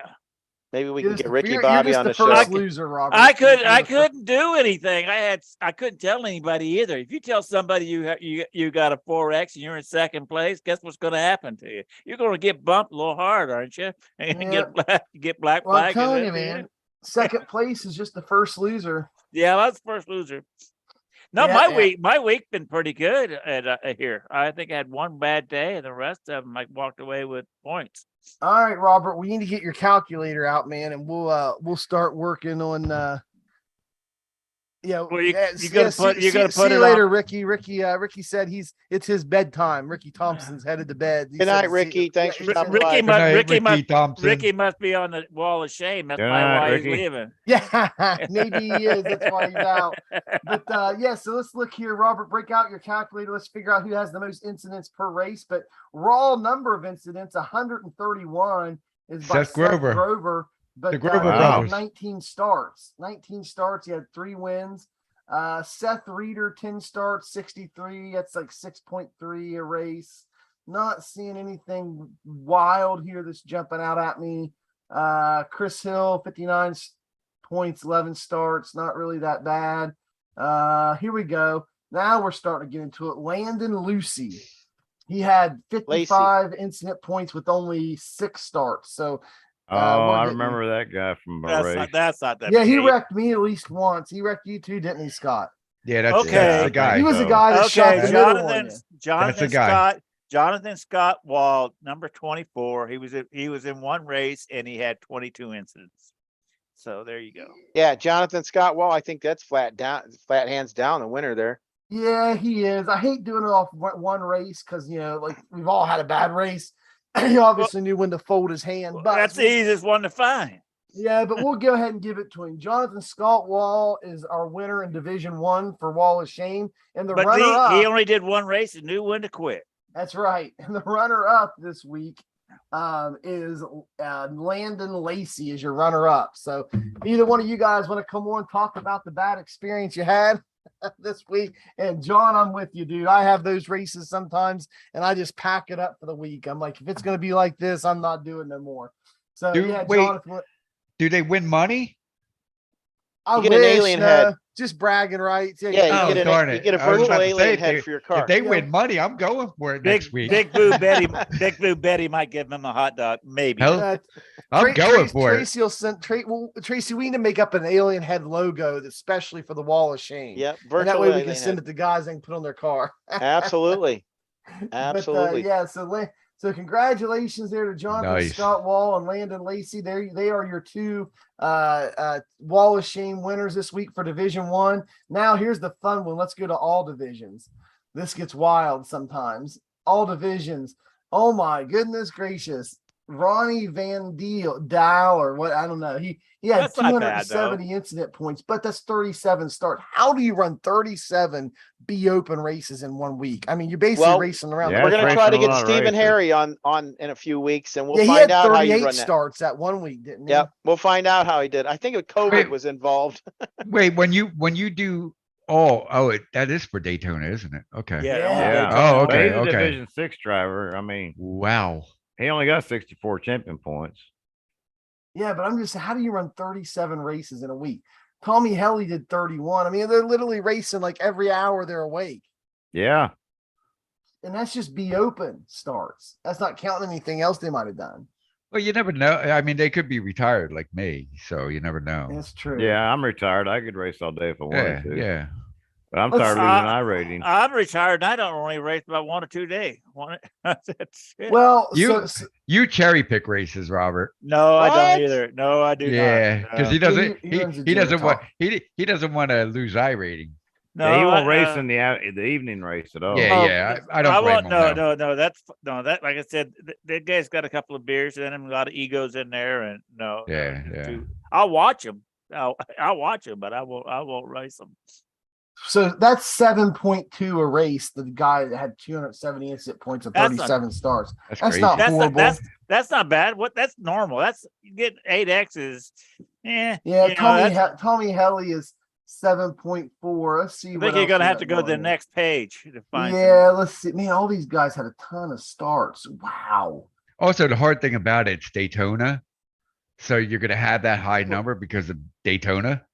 Well, there's Yeah. one guy here, Tommy got Gifford, number 22. Yep, he had yep, 8 eight. starts. Yep, I and think with he's gonna do it. 94 incidents. Yeah, that's great. 94 That's a divided lot. by 8. Yeah, That's oh like- my that's- goodness. that's That's like 11.75 per race. Yeah. Yeah, I think that's gonna take the cake, man. 11.75 per race out of 8 races. I would have quit a long time before that. Nah.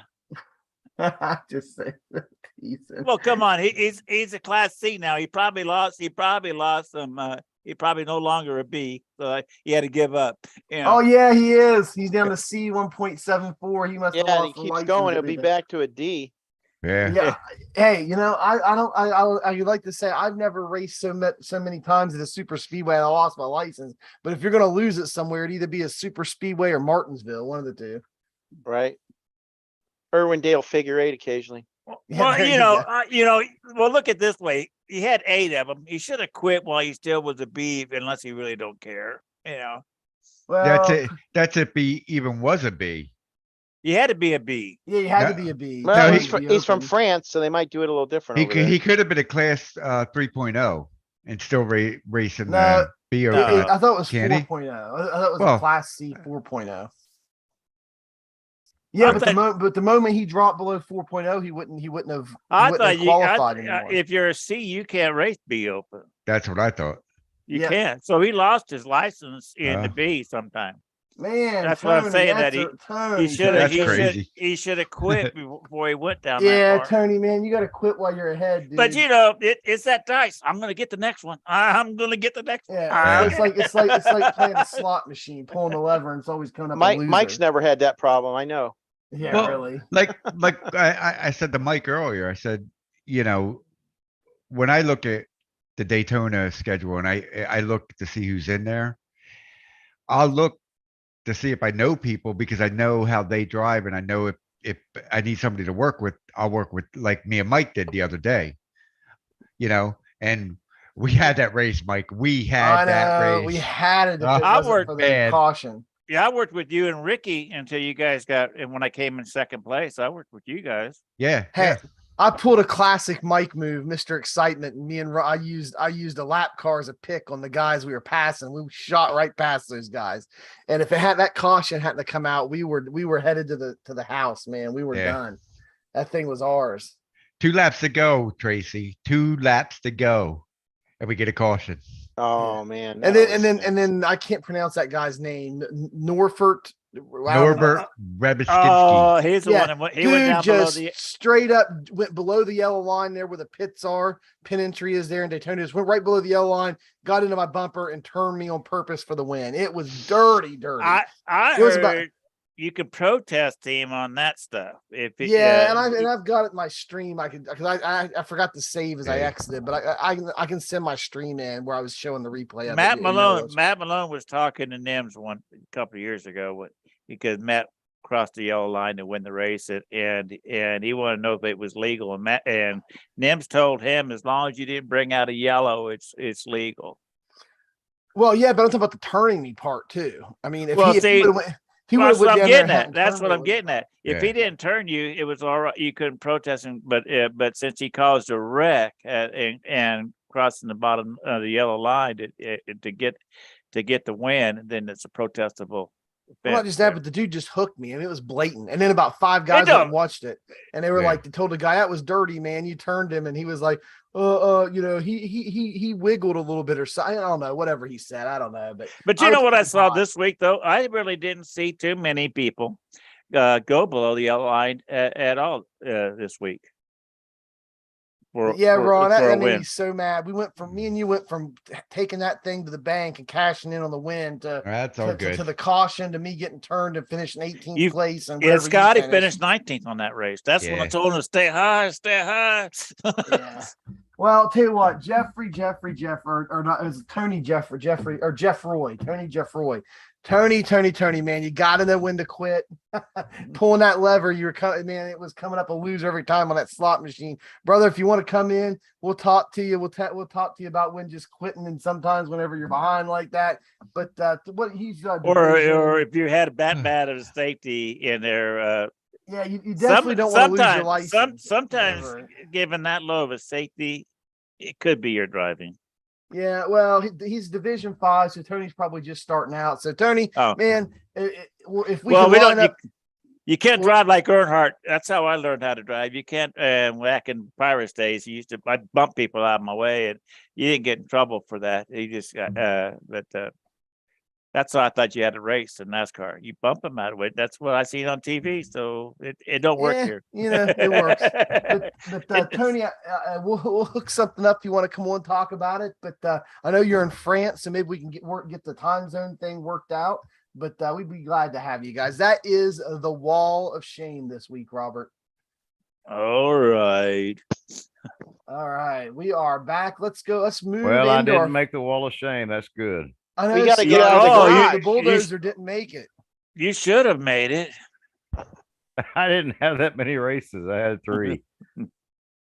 Don't worry, Scott. Next week I'll help you. Yeah, there's always. I'll next hit week you a lot of Darlington, times Scotty. next Yeah. week. Trust me. You'll hit me, push me out of the way. I'm, Darlington is a good place to get safety and some iRating. Actually, it is. If you don't hit the wall, Well, a lot of the walls are 0Xs. yeah, the wall scares me. I try to stay off the wall as much as possible. But I'm saying Okay. most time it's a 0X when you hit the wall. I'm gonna bank on Kansas for me. Yes, Ooh. yes, I'll take Kansas any day. I don't really care. Oh, much for yeah. Kansas. I like Kansas too, I was but fast at Kansas. I had a good set. yeah, we there. had a good set. And Kentucky, and I'm Yeah. fast at Daytona. I just have some bad luck. You don't Bad listen to your spotter. You don't listen to anybody, so what does it matter? Hey, he's probably True. hey, knowing I've grown a Scotty's lot probably like, now.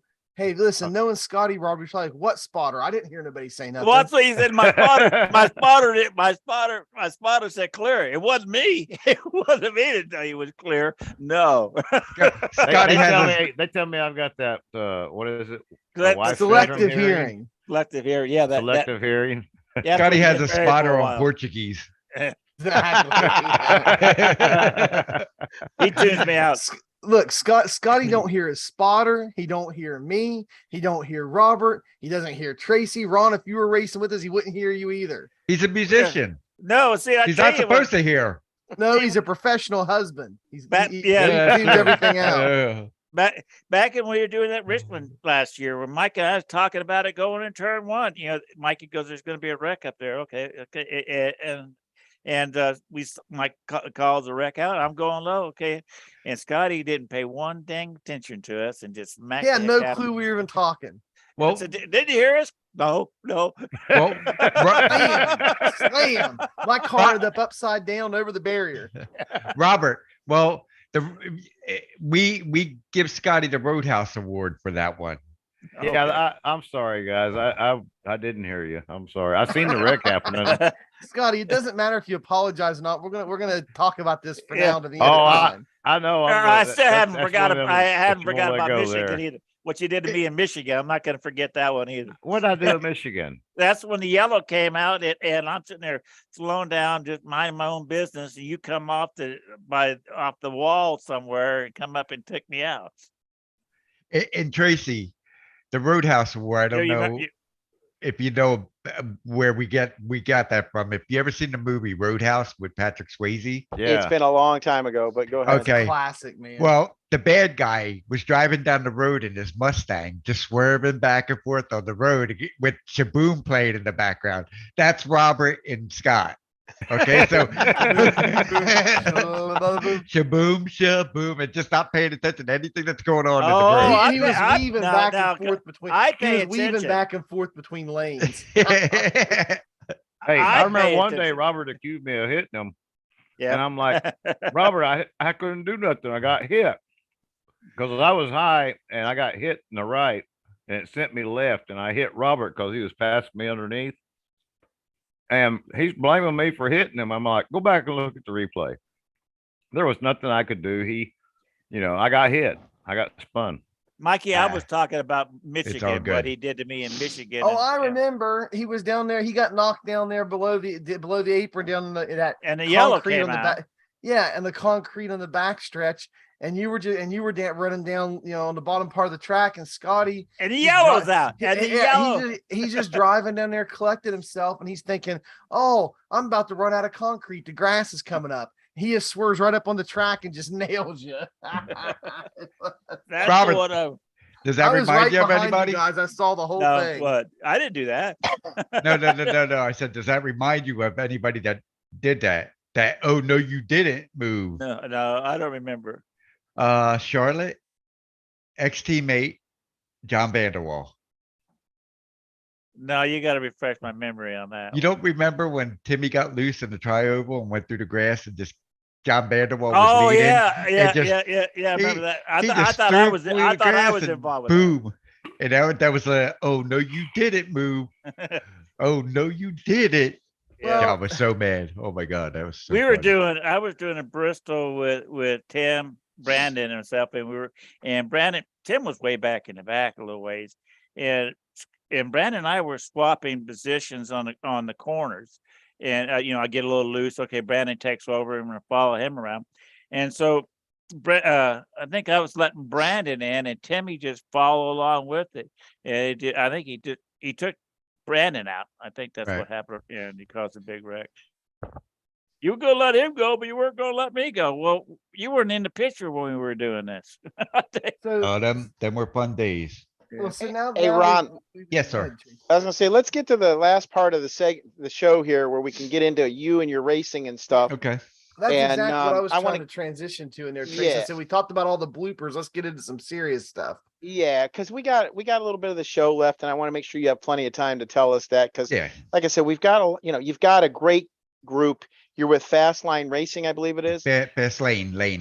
I'm sorry, Fast Lane Racing, and then you've got Ding Dong Racing. Brandon Burkhart. Yeah, Ding Dong. I think I remember something about that. But Ding Dongs. Sorry, go ahead. So when did you get into iRacing itself? Oof. What was the attraction to get into sim racing in the first place? I guess is my first question. I was a fan of just online racing. You know what I mean? And a fan of NASCAR. I'm not really big into the road side of things. Like I'm mainly be open, oval. There you go. Like I don't venture out and do the MX5s or that. I did on my old account and realized that I stink at doing road courses. So I never really got into them. Did you get into the Papyrus stuff before you got into iRacing? I tried it. I tried it and it was kind of cool, but I was more like, man, I want to race online. And that was offline. iRacing was already on. So Well, I was no, like, the Pirates was online racing. I didn't know. You know Yeah, what I mean? I never raced a single one-run race when I had it either, and I Yeah. didn't know that it was online. You had to Yeah, I have didn't- like access to people's servers. Yeah, and you stuff. could do AIs back then. They had real good AIs. In Pirates. Yeah. So I didn't really know about the online community that NR 2003 had. So I was like, okay, let me check out. I've been just watching videos of iRacing, and Ray Alfalo was probably the one that was like, man, I need to go over there. This guy's incredible. Now, what year did you come get iRacing then? Ooh.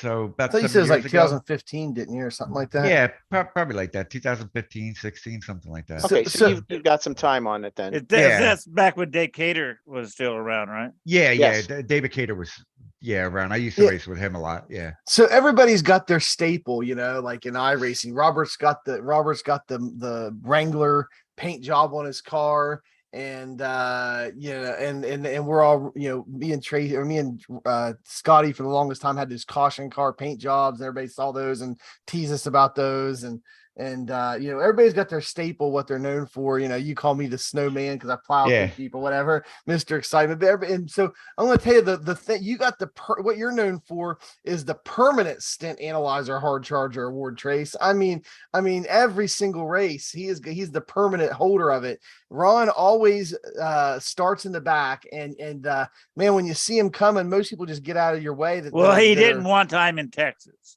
Right. Well, but Yeah. the people who are And B that's a Open lot of it. regulars, Yes. but the people who are B Open regulars that know Ron, they see him coming from the back like that, and they're just like, man, he's ran me down from clearing the back, and they just get out of his way. Other guys that don't know him, but man, you see Ron Walsh coming from behind, he's worked his way there and earned that spot. So Ron, why don't you talk about that? Because we, you've got a 5,700 I rating, and most people try to qualify as close to the front as they can, thinking that's going to help them out in the race to finish better. And sometimes it does. But you've gotten your 5,700 I rating by doing just the opposite. So why don't you talk to everybody about that, and what your mentality is and methodology is for how you race a race, and why you usually start in the back and charge your way forward. Well, Robert brought up something. I qualified at Texas, and I think I qualified second. First turn, took out the whole field. I mean, I took out a bunch of people, and I was like, it was bad. It was, sorry, Rod, but you were practiced for a long time to get a fast. Yeah. lap. So it's like, I did that, and I was like, I don't, like I saying before, I don't belong up there. And so I said, listen, I'm going to go to the back and see if I can get my way up there. And it helped me with driver input. It helped me with saving tires. It helped me with how, trail braking. It helped me with a lot of stuff, to build my craft, because I'm not going to build my craft trying to maintain my position. I'm going to build my craft by racing for position. I can maintain my position all I want, but it's not going to help me. I'm going to build it by passing people, learning how to pass people, or just it's riding more behind enjoyable people. too. It's more. I start mid pack, and it's kind of enjoyable to work your way up. Now, Ron, who was a mentor for you? Who helped you learn the things that you know? Oh, Robert Cook all the way. Yeah, I was number one team driver, I'm sure. Yeah. Most Trace, that's why he's the number one team driver. No, we're joking here, Doug. I don't know if there was a mentor, but I would watch fast guys that were fast and try to see how they're taking their line. Brandon was talking when he was on here about taking classes with Keegan Leahy. Right, from VRS. Yeah, Oh, I my remember God. that conversation. Yeah. Just imagine, having blinders on and going to a class with him, and then blinders just falling off. Like, he really opens up your perspective of how to race and how to steer. And me and him had the same wheel, so he gave me his settings for his wheel too. So that was cool that he uses, on the cup side. Now, So, and now with saying about Brandon Burkhart, yeah. he has helped me. And actually, I've spent the last couple weeks, I asked him to come back into the channel, and he and I sat down and we talked, and I picked his brain a little bit, and he definitely helped me with some of the ways he approaches it, especially the wheel settings. Oh yeah. I had found that my wheel itself, I was just using too much feedback to try to generate the sense of feel I was looking for, when in reality I needed to detune a little bit and go the opposite way. Yeah. So he shared some things to try, and I've been trying it for the last couple of weeks. It seemed to have helped, and that's why I'm not racing as much as I normally would. But I'm just trying to, I guess, like you say, relearn my craft Yeah. and just be a little more comfortable with my environment. And you're right. He motivates you. He makes you want to race and obviously be better. He's not going to let you take the cheap way out, or he'll be up you the whole time. Oh yeah, you know? yeah. Yeah, boy, be a teammate on him in Discord. Yeah, he'll beat you up. He keeps you honest and he keeps you motivated. I got to give him Robert, that. that's just you. Yeah. And I mean, with these guys that I race with Ricky and John and all them, I mean, I think we feed off each other, which is really good. And we're not hard on each other. Like, we're not like, yo, dude, what are you doing? Why are you doing this? Or, just be like, hey man, you're doing this. Don't do it next time. Okay. And that's how Right. we And that's how the we feel are. I got too. Yeah, that's Yeah. the feel I got with Brandon. Yeah. But we've had a couple other guys. Nathan Nicholson helped me with the road racing part. Right. I went back to Watkins Glen because I was not having a good time. I didn't even want to race it, and that's my favorite track, one of them. And he sheared like 2-3 seconds off my lap times just from fundamentally detuning my brain. And Yeah. instead of charging it into the corner, he's given me landmarks. And so all I had to do is hit the landmarks and then drive as hard as I wanted after that, but Yeah. not to that point. So, not going past the point, I should say. And that's the thing that we've been trying to portray since we started the podcast. We started out with the setups because everybody was hating setup shops. And the problem was they were getting a bad rap because people were trying to buy speed, and it was only taking them so far. But if you get your craft down, you're driving, and obviously you have, and you're going to get into these races. You'll do good, or should do good, or at least have the ability to do good, and Right. create your craft that way. And that's why Yeah. we like listening to you guys as drivers, because I know Robert really presses us to try to get the drivers for guests. And that way they can share their stories. And we're starting to see a lot of similarity between you guys and of how to drive, how to approach the race and stuff like that in iRacing. And that's what gives you your success. And that's what we want to hear. I feel it's patience, isn't it, Ron? A lot of patience you got to have out there. Yeah. As you're making it from the back. Some guys will let you go, some guys won't, but you'll just have patience and don't push it. Don't push them out of the way. Yeah. Yeah. I mean, you have to have patience. If you're going to sit there and try to push somebody, they're going to do the same to you. So, you have to gain the respect from people. That's one thing. One thing that I know from racing the B Open, people may not like me, but they can't say they don't respect me because I respect them.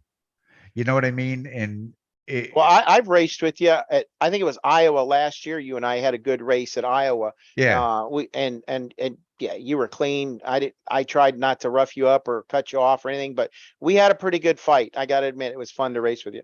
well, also Tracy, even if you did rough me up, you know what I mean? I'm not, and these guys could tell you, I'm not the guy that's going to come on the radio and go, "Yo, dude, what are you doing that for?" Because I know it's a race, and guess what? It's like a bus. There's another race coming along in an hour.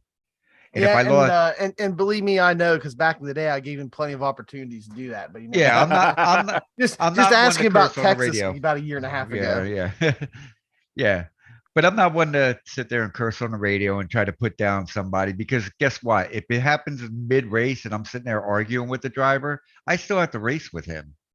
And that's what some of these guys don't realize. It's like, you're still in a race with this guy that's probably a lap down, and you're probably going to pass him in a lap, and he's going to take you out because he's mad at you because you just called him every name in the book. Only So thing it's like, go ahead. Go ahead, Robert. I'm listening. The only thing I get irritable about is when you're passing lap cars and they're racing you in the corners. and they're 2 laps down, and they're racing. That's one thing I get really frustrated with that. Yeah, part. that and when your butt kicker stops Yeah, I was gonna working. say when your butt kicker quits, you get Oh irritated yeah, too. yeah. Oh, my butt kicker quits. Oh yeah, my steering starts feeling a little Yeah, weird. I hate those guys that you catch and they know that you're faster than them, and then they want to race you for 3 or 4 laps side by side and burn their stuff up, and then you end up passing them after all that work. And Scotty, wait like, till the pace car comes why? off before you start like I, that. Huh? Yeah, exactly. What? I was a leader. I was a leader. Everybody went and pitted, and for fuel, and I still had enough fuel to make it, so I stayed out. And I had a lap car for the last 10 laps, would not get off me, and he'll race me in all the corners, and while these other guys are coming and catching back up to me, and I was I was mad.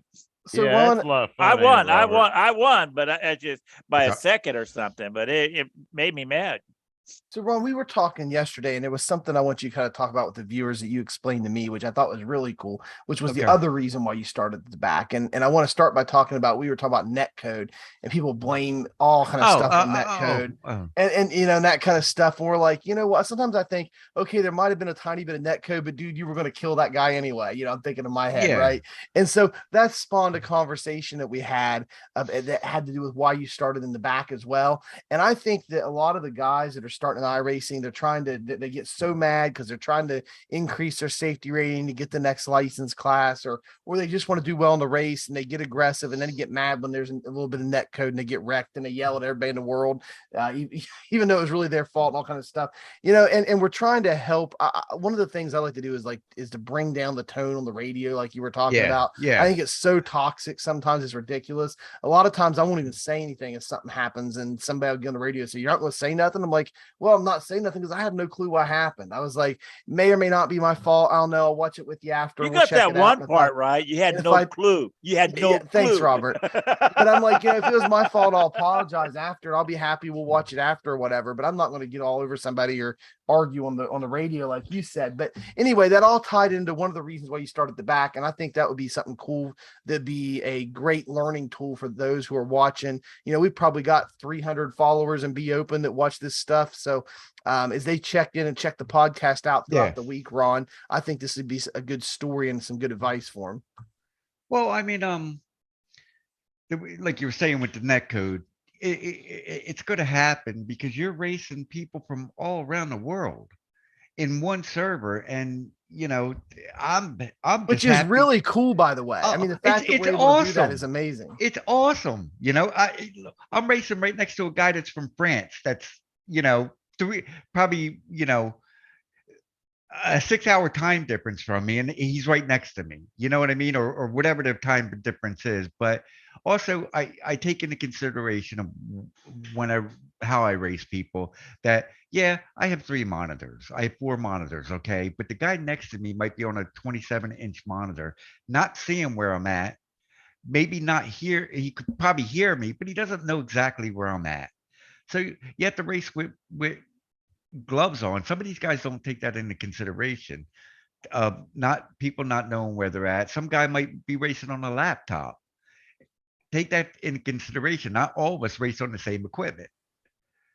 And there's a big old blind spot when you just got a single monitor. Yeah. I mean, also,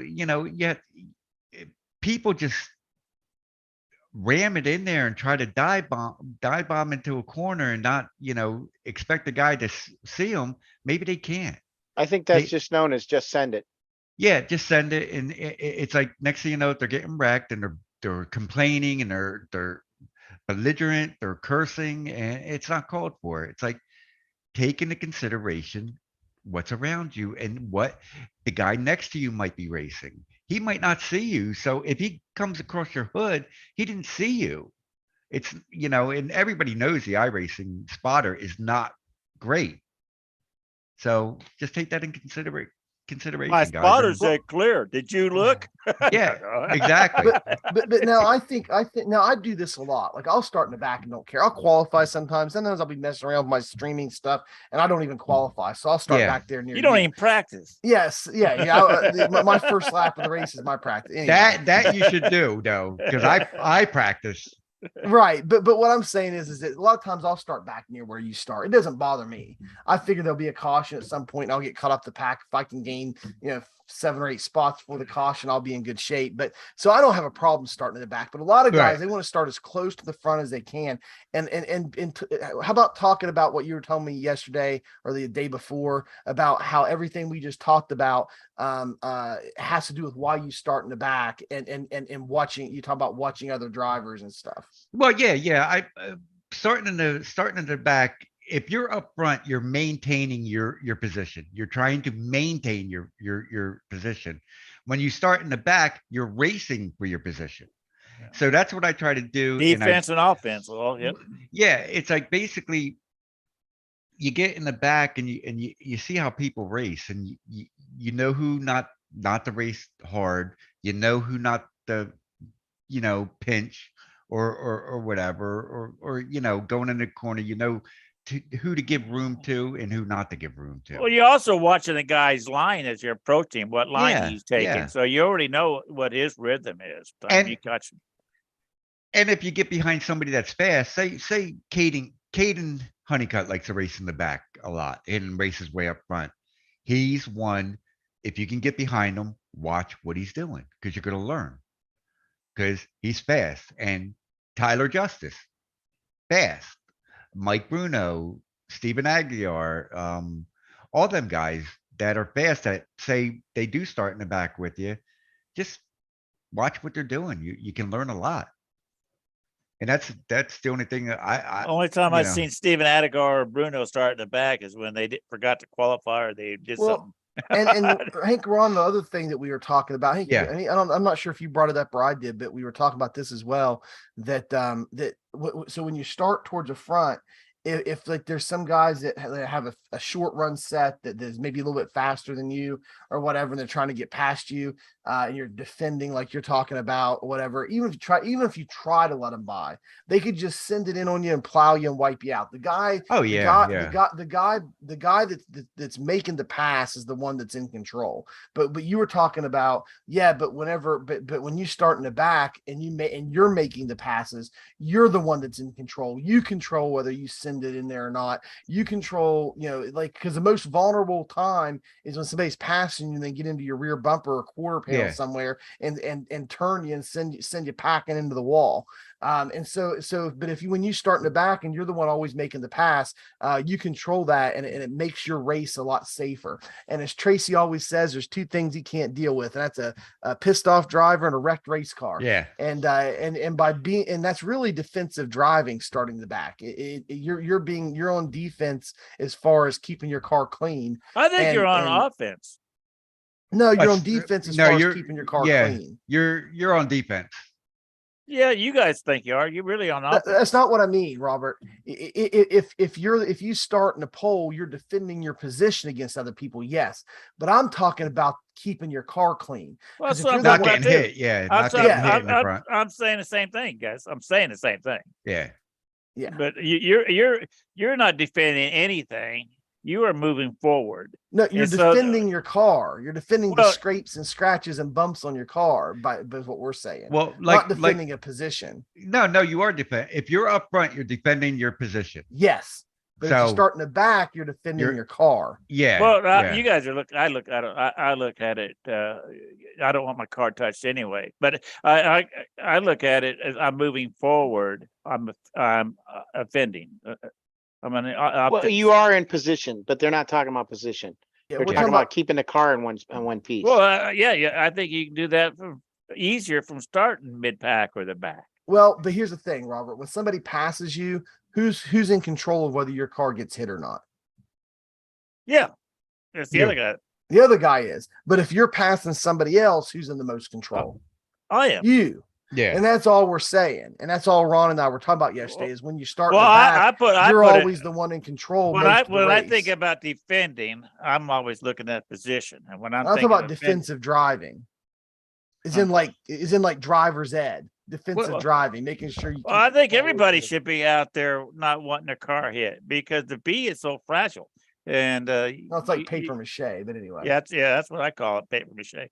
And you should always be out there trying not to hit anybody with your car. That's But- that's your mind. My mindset. Yeah, is but that not way. everybody's like that, and that's what we're trying to say. Well, also, Robert, I think once you get the knowledge into the racing and knowledge of who you're racing, you get to know the people that you're racing and who you can race good and who you can't race good. You know what I mean? Like if I get next to you, Robert, I know we can go side by side without hitting each other. Same with Scott, same with Mike, well, Mike, maybe, I don't know, but you could basically race next to these people with no problem. But there are some people that we aren't going to name that if you get next to them, you have to watch your car. Well, that's what I'm saying. When you're Yeah. making that pass, you're giving that guy plenty of room when you Oh, want to yeah, make it. yeah. You are not squeezing nobody. You're making this pass, and you're probably making that more or less a dive bomb or getting it inside of him already announced to him long before you ever do it. Yeah. He already knows it's coming. So But I Ron, mean, go good. I No, was go ahead, like- Mike. No, I was just gonna say, so anybody that's watching that say 3,000, 3,500, that's trying everything they can do to try to get to that next level, to say 4,500, 5,000, I rating, that kind of stuff. We ask all the drivers that come on the same question, like what helped you get to the next level, and what kind of advice do you have to somebody to try to help their racecraft and their driving to get them to that next level? They break past that entry point to Division One, where they then become a higher level in Division One with a higher I rating around above 5,000, 5,500. You're at 5,700. You're almost to 6,000. And what kind of advice do you have to somebody who's trying to get their racecraft there and trying to get faster? Yeah, I think the 37,500 was the old 2,700 is but what that's why Scotty tunes in every week, is because he wants to hear this kind of stuff. He's I trying to do. get to the next level. I do listen. I hear and I listen. Okay. What one thing that helped me, and I don't know if you guys would want to do this, like how on your steering wheel, right? You have that little orange or red or blue thing at the top that tells you the wheel set. Yeah, the center tape. where it's centered. Yep. Take a piece of white tape or red tape or whatever you want, and go to the right of the wheel about 45 degrees and put that piece of tape around there. Okay. Now, when you do that, you're going to have the red tape in the center and the one to the right. Yep. Now, when you're turning left, try not to go past that piece of tape to the right, right? And so, and Ron, I know what you're trying to prevent here, but in case any viewers are watching and don't know what this is helping with, let them know, like, what is this helping them with? Basically, this is helping your input. This is telling you not to turn your wheel 90 degrees to the left. It's trying to keep your wheel at roughly around 30 degrees, 40 degrees, and not going over 45 degrees. What in the car is this helping? Like in the actual car? Yeah. Basically, it's helping your right front tire. It's So basically you're not going to get tight and plow the car. It's helping you in your front tire, right front tire. Basically, what I've learned is, like, if I'm going 90 degrees and my wheel's turning all the way 90 degrees, I'm pushing, right? So if I'm keeping that input low and basically using my input on my gas pedal to turn the car and a little bit of the brake, it's helping the car, and your tire, you're saving your tires like unreal. And go ahead, Tracy. Well, I just want to add in on this, because from a race engineer standpoint, and we did this with super high intensity training, which I've done with Mike, and I'm sure he'll say, but that was the thing that we looked at in Motec. Yeah. And I learned this from an IndyCar engineer a long time ago, and I'll explain it just a little more in depth and what you're saying is absolutely correct, but let me give you the whys and wherefores on why we do it like that. Yeah. Okay, so when we have the spindles on the car, now iRacing does not offer this information, but I have a gauge that I can check, and I would take my driver, and this is real world, okay? Okay. So I would put you in my car, or you're in your car, whatever you're driving, whatever we're doing for race car, and every driver has a sweet spot, okay? They know where they like their hands when they're turning the corner, okay? And if you have to move the wheel too much and chase it, then you get behind on your steering and it's hard to control, right? Yeah. If it's too quick, then it becomes darty and it's hard to keep the car settled. But so what we used to do when we went from one track to another, once again, and we've classified this in videos and stuff that we put out here, is we have your super speedways, your intermediates, and your short tracks. Then we also have your like 1 mile, half mile, high banks, Bristol, Dover, that kind of stuff. But when we go on that tour, right, I have to try to make that steering feel the same if I want you to perform regardless of what the track is. So if we're running at 1.5 miles, let's use Charlotte, for instance, and you're using that 45-degree analogy, which is what I want from you, right? Yeah. Because like you said, if it goes too far, you're pushing. And that's what the guy from the Indy cars told me. He said, it doesn't matter if we're racing Detroit at Belle Isle, where there's tight 90-degree corners. We don't want the spindles. Now, mind you, I said spindles, and that's where the tires are going any more than 15 degrees. Any more than that, it's too tight. The car's pushing. We have to make an adjustment to the car. Right. So when we took our short track cars around, I would ask the driver, turn the wheel where you feel comfortable, and then we marked it, just like you said. We didn't care about what degree it was.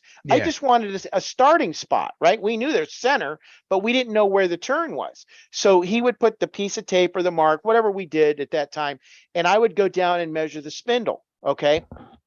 And then if we needed if we were in like a really short track, then what we did is we have to change the steering box. So we'd have to change the ratios. And that's where you guys see 16-1, 14-1, 12-1, 10-1, 8-1, that kind of stuff.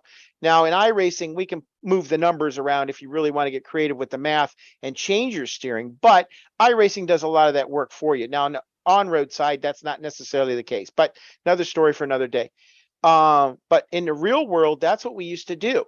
So I would get my driver comfortable and I would figure out how much steering we needed so he could turn the corner and still get his hands where he needed them to be. And once we knew where it was, then we would always set it up ahead of time and he was ready to go. But when you're on those touring series, for the most part, you don't change them, but that's a good analogy. And that's how that IndyCar driver told me. If it's pushing, then you got to make an adjustment, and it's always worked. And there's a little more that goes on to that, but that is the gist of it right there. Absolutely. You hit it spot on. Yeah, I run 14-1, so I'm about where you're at as far as about 45 degrees. So I've never put a second piece of tape on my wheel, but Ron, that I think that's spot on. That's a great visual. For somebody who's just learning and needs to get used to not oversteering the. That's where my knuckle is. Well, here's the thing. It's like basically it's a good visual, and then if you're getting past that, you need to let off that throttle.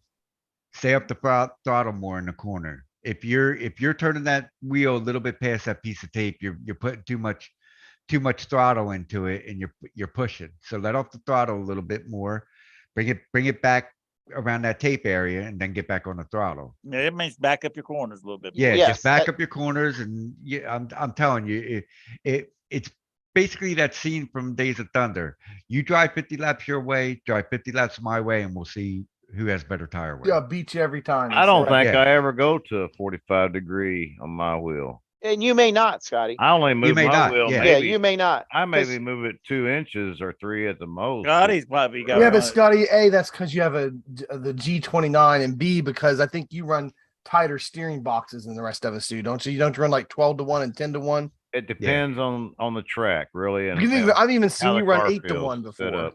Yeah. I run anywhere from 8 to all the way to 16. In fact, one time I was running 16 and Mike said, "Man, you must really have to be wheeling that thing." I'm like, "No, it drives perfect for me at 16." And you remember that, the conversation we had? I don't know. Ron, I'm around 14-1. I know we go in the garage and Scotty's right side is a lot better than mine. But I think I think I'm catching up to you, Scotty. Using that extra force on my wheel tires me out, so I don't want to turn my wheel that far. So yeah, I like my car set up to turn and rotate through the corners. So that's my goal when I'm working on a setup, is to get it to rotate on its own. I put For more the most part. I put more force feedback on mine for my muscles wouldn't wear out. So Ron, we talked about the tape. That's a good one. Yes. And backing up the corners because you're controlling your steering with throttle and brake instead of oversteering the car. So that's all good stuff. We've touched on some of that, but not the tape before. That's a good one that we haven't touched on yet in the podcast. And so as we're finishing up, man, is there any other piece of advice you got that would help get guys to the next levels? Because the tape is great. It really helped new drivers. Patience, and just learn your throttle input and your braking. Another good thing, I don't think I touched on this, is give your brake pedal and your throttle pedal dead zones. That's a good thing. Like I have probably like a temper, maybe like 1 or 2, 3, 5% dead zone before my throttle pedal kicks in. And then I have a dead zone on the end of it. So basically, when I get halfway on my throttle, I'm probably at full throttle instead of pushing it all the way down. And the same with my brake. I got a dead zone on my brake. So if I rest my foot on it, it doesn't pop up that little red bump. So you put a dead zone there and put it to whatever you want your brake to be.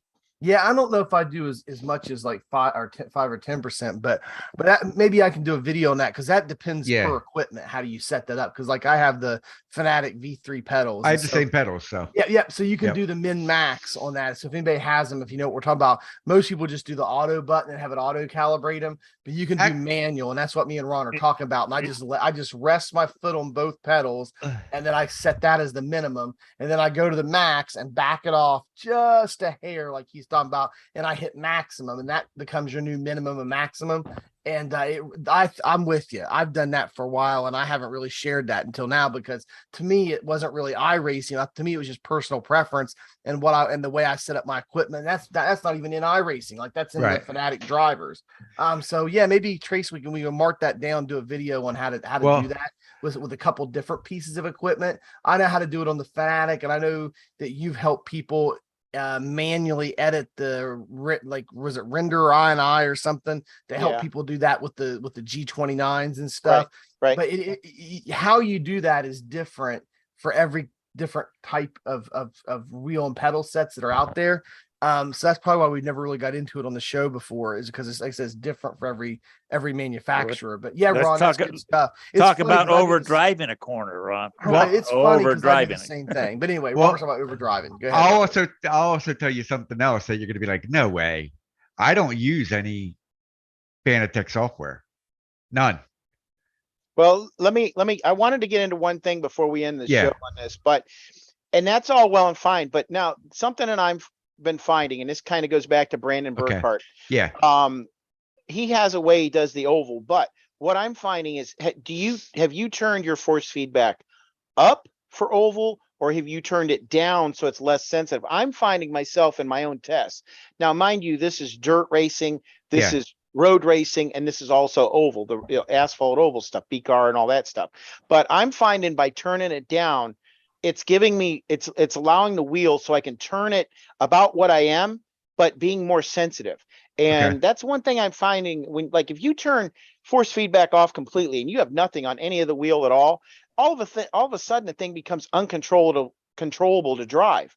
So I'm finding the least amount of force feedback and still getting that feel is important, instead of me, like I used to overdo it all the time, make it real stiff. And like Brandon Burkhart said, it was almost like a fitness workout by the time you got done racing. Your arms are falling off.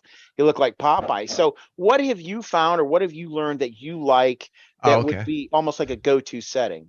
Well, due to having a heart attack, I can't go to full force feedback because it probably would kill me. But now I use a BRS wheel.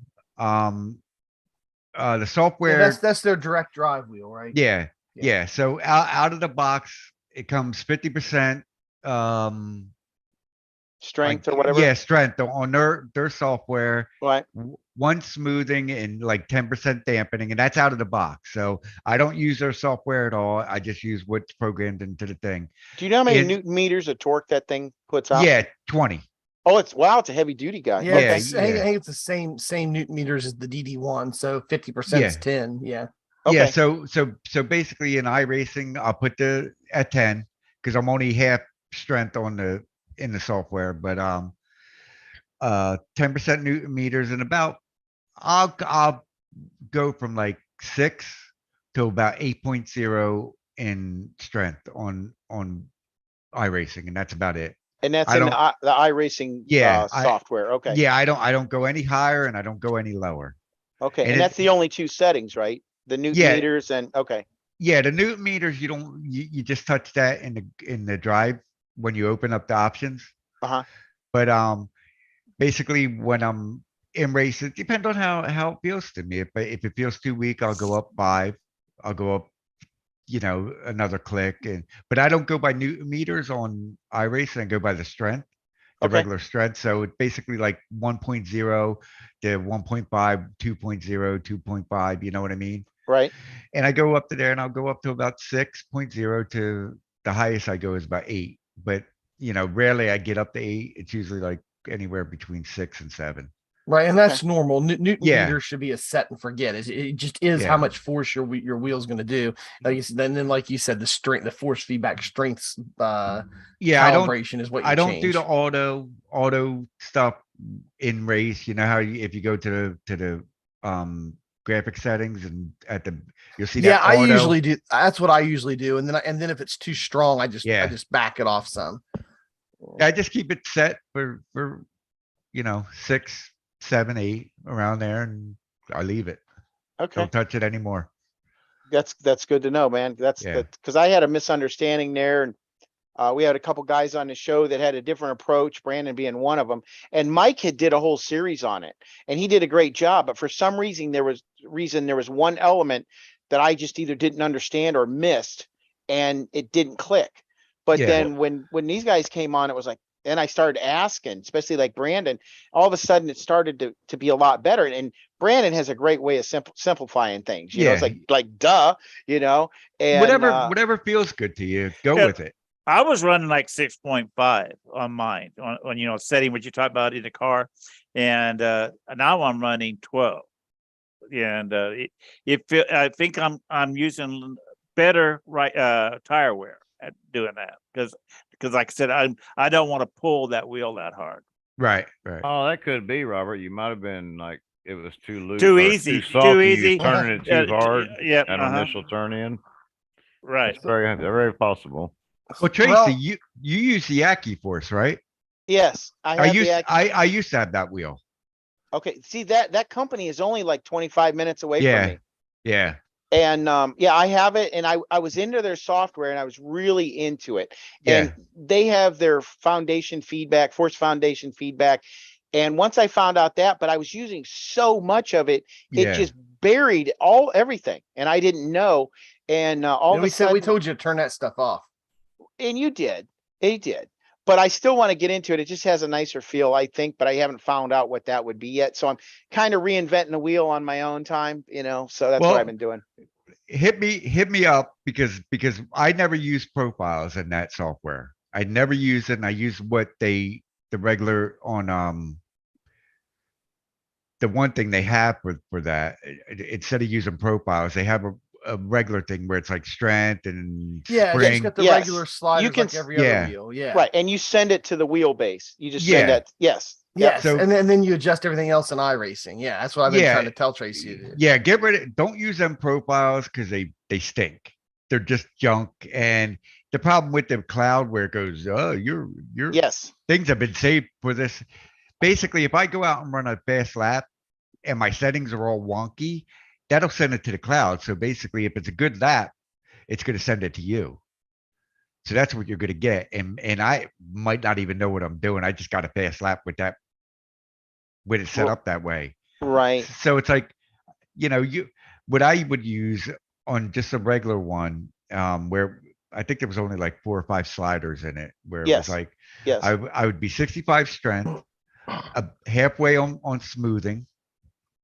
Now, what do you and- mean halfway? You put the slider halfway?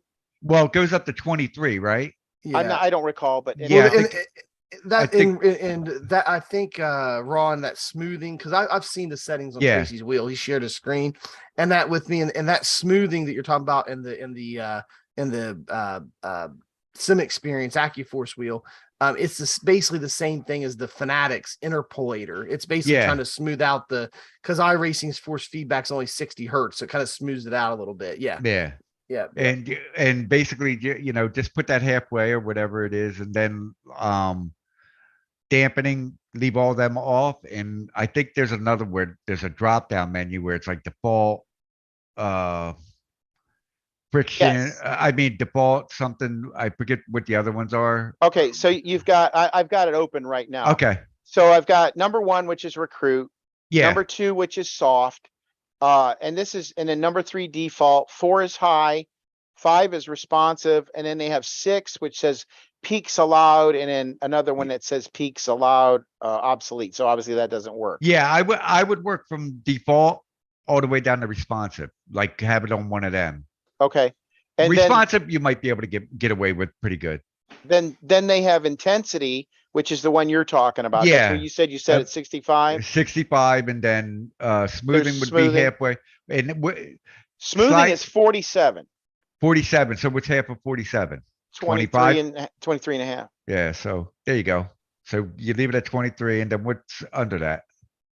Degrees of rotation, which mine is set at 900. Yeah, that's fine. Okay, then- and then there's a stop spring in there. Yeah, That's at you- 6.3. Yeah. That's to basically stop your wheel at that 900 degrees. Okay, and then there's a stop dampening. That's at 0. There's Yeah, a leave that. spring. That's at Leave- 0. Don't And ever use that. Okay, You won't be able to turn the wheel.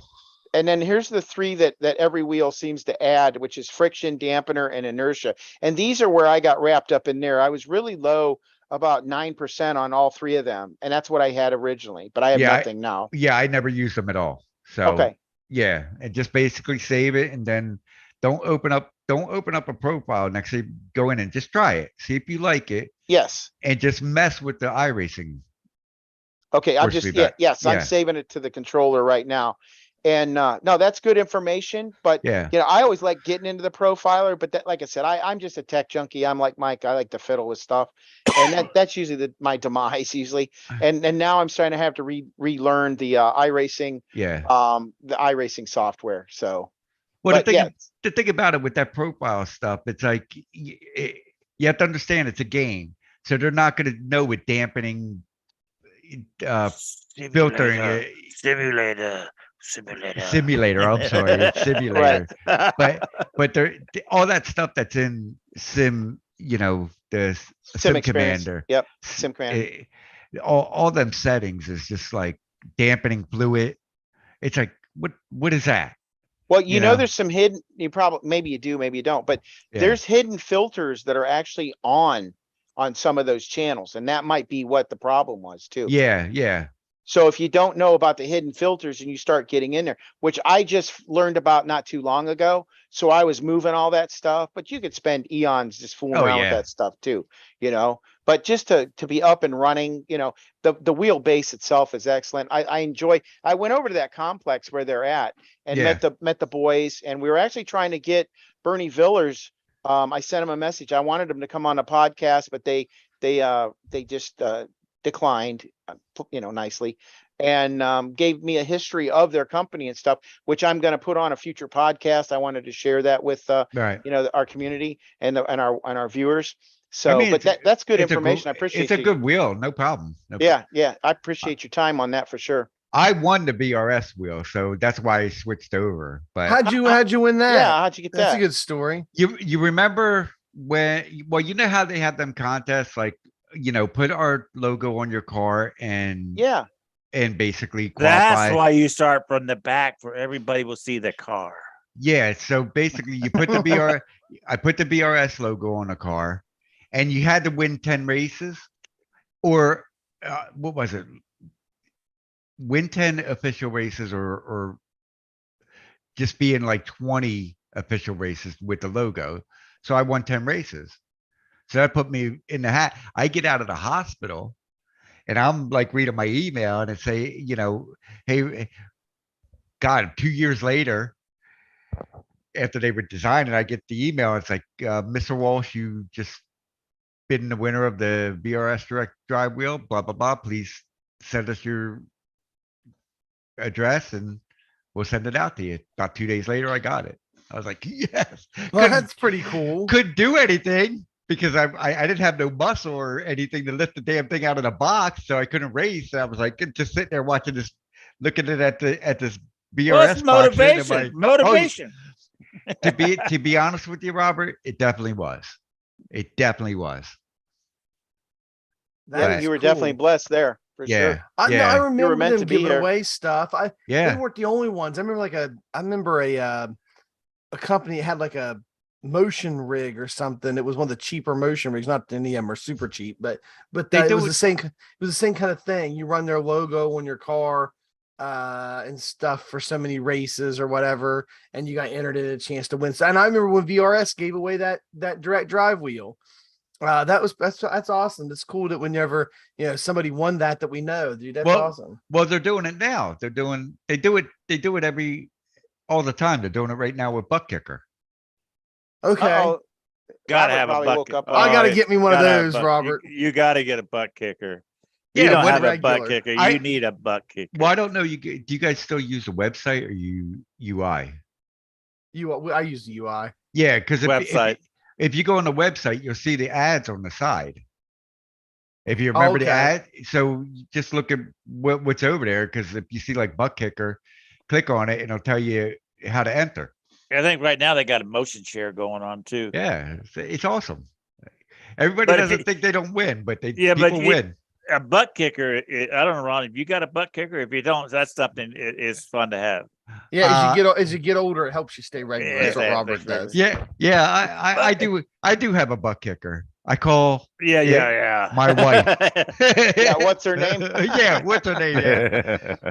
Yeah, it's No, my wife. but I'll tell them they probably don't believe me, but on the butt kicker, if I don't have it on, my steering wheel feels He's weaker. constipated. Hey, you're No, you're my- irritable. Yeah, my steering wheel it feels weaker when I don't have the butt kicker on. Right. It affects my steering output. It's the only action he gets. Yes, it is. You know what I mean? So, Oh man, what a show it's been Oh. tonight. This has been fun stuff. And Rob, man, we appreciate all the tips and stuff you're giving no drivers. I problem. mean, I think Well- it's always interesting Well, to well, hear. Wait. What? Okay, well, before you end it, Ron, one What? of the things is to point out to the new guys is about overdriving the entry corners. I see that more and more all the time. Yeah, just have patience. That's all. Just be patient and learn from the guys you're racing. If you're racing next to a guy with 57, like me with 5,700 I rating, learn something from me. Or ask me. Like I had Mike Cook come to me. I had Scott come to me a couple times and ask me questions, and it's just like, I'll tell you anything you want to ask me. I mean, I'm not the best driver out there, but I hope that I have some kind of knowledge for you. Oh, you've absolutely shared that. Thank you. Yeah, no you've problem. definitely Yeah, shared All your kidding aside. knowledge. Yep. Yeah, And the I- tape idea is a great idea. I wasn't trying to shoot it down a while ago. I was just thinking, I can remember the days when I did your crank on the wheel, like you said. And Yeah. people do that today too, When I raised Texas, I still have Ron's voice in my head taking turn one. And did it help you? Yes, it does. You know what I mean? What was think he saying to you? I'm Say- overdriving that corner. You have to hit that Oh. mark down there. If Texas is so, it looks like you can really drive it in. Really, you need to slow down to take turn one. Yeah. Oh yeah. Well, Yeah, definitely. I think each and every week, Tracy, people are missing out if they don't catch the podcast every week, because especially when we have the drivers every week, it seems like we're hitting around the same kind of stuff, but everybody shares something different. And I'm really, if you put it all together, I think it's really going to help people out. And And the stuff Ron added this week to what everybody's been talking about, all the drivers have been talking about in the previous weeks. I mean, I think if you take some time, at least listen to the second half of the podcast each week about how when we have the drivers, how to get to the next level, tips to help new guys out. I And think we're gonna it's have really worth your Andrew. time. We're gonna have Andrew Mitchell on here one of these days. You know who I'm waiting to see you guys get is Brad Junior. Mahar. Brad, well, Brad Mahar. We could probably yeah, work. Is he with EPI, right? yeah. We could probably set that up. He's Brad. just on a different level. You Oh know, yeah, the dude is an animal on the track. I mean, he is fast. Well, Yeah, he's really fast. not only that, his I rating I is think it's like higher. 8,000, isn't it? He's 9. He's almost a 9. Now. Wow. And the thing about it, his I rating is higher than most of the Coke drivers. Yeah. You know what I mean? And it's like, okay, why is he not a Coke driver? Why is he not there? What is he going for it? Like, that's a brain I want to know. Like, what? Why isn't he doing? Is he doing Road to Pro? What's he doing? Yeah, we'll reach out. John Jenkins is on that team who's just on a Yeah, podcast. We'll reach out to those guys. And I think Tyler Payne is the owner. So Yeah, we'll reach out to the guys. Who you were talking about? Brad Mahar. Yeah. Yeah, I think that's how you say his last name. I think it is so. too. Mayor. Yeah, Mahar. Mahar. Yeah. Mayor, yeah. So Yeah. I mean, Yeah, just- I'd like to have him on too. Be pretty cool. And we'll look into that and see if we can't reach out to those guys and get him one. But I'm with you, Ron. That he is an animal, man. Whatever he's doing, it's light years above everybody else. yeah, you know, Yeah, definitely. it's just incredible. And just you have him give his input of what you should do and what you shouldn't do and blah blah blah, you know. Absolutely. Well, I think that's going to wrap us up. We're at about the 2-hour mark since the podcast started, maybe a little bit over. And Ron, appreciate you being with us tonight. It's been a pretty no cool problem. podcast. And Thank you guys for having me. Yeah, man, you are welcome all the time on the podcast. Anytime. I know Brandon says he's talked about us being a regular occurring host, like the rest of us on the podcast as well. And he gets the opportunity. He wants to sleep. Yeah, I don't know. We'll have to I woke him. up to come to this thing. Hell, maybe he had a rough weekend. Now with Brandon, he's what I would call he's like he'll iRace for 4 days straight, 24/7. I mean 24 hours. I remember those. He'll And need a then- break. And then it'll crash. Yeah. You know what I mean? You're not So, joking. You're not joking. That's true. That's true. Yeah, he'll race for like 3 or 4 days straight and then go, okay, I'm gonna crash on this day. See, he's getting his rest on Sunday because tomorrow's SOF field. Yeah. Yeah. You know what I Yeah. mean? There you So go. There So you that's go. what Brandon does. But if Brandon comes on again, I'll come on with him, and then we'll tear this whole place up. There you All right. go. There you go. We got a date, man. Because Yeah, have a day. me and Brandon, I'm telling you, you don't want me and Brandon together. Might bring along John and Ricky along with you. Eh? I want to get Bring the Ricky whole on to team. talk about his sidewinder. Oh, dude. Yeah, he had the longest operational sidewinder that I've ever known. And then if you guys don't know what that is, stay tuned for when Ricky comes on. I've talked to him. He said he'll come on here soon. So Well- when we line that up, he'll educate y'all on what a sidewinder is. Well, think about him getting 4,000 I rating with that sidewinder. Exactly. That's one of my first That's wheels wild. I started. That's an old wheel, ain't it? Oh my yeah. God, Oh, yeah. Scotty, hey, now Where's our- don't be a spoiler. We're trying to Oh, make him tune I'm in to sorry. find out what it is. Spoiler alert. Yeah, that's something back in 2000 or 1990 something. Yeah, in the 90s. Well, the funny thing is when we talked him into getting another wheel, he was not happy with us. Because you know what it's like to adjust to a new wheel. Oh yeah. it's Oh, I just- bet he was Oh. upset. It took a He little was while. not happy with this. Oh, just leave me alone. Cursing and I'm leaving and okay, dude, we're sorry. Oh, Trace, man, But- another week is down. Been a good podcast, man, and we think this has been a great week, and I'm looking forward to next week too. Absolutely. So we've got the Monday Strength of Field. It's Darlington. That's your favorite track. My Looking forward to favorite. going back there. Yep. That should be exciting. Unfortunately, I'm back on my school schedule, so I'm 1:30 to 9:30 p.m. So I'm not going to make the broadcast from here on out for a while. So I will be tuning in. Make sure you guys are doing your part and stintanalyzer.com. Don't forget that. Yes, Yep, Ricky the Hard Charger Thompson. Award. Ron Go is the ahead. permanent stem analyzer hard charger. Yeah. Hey, Ron, Yeah. let me share one last tip. If you're a friend of the show, and just remember, always check the notes. That's Yes. right. Always check the notes. And don't eat the yellow snow.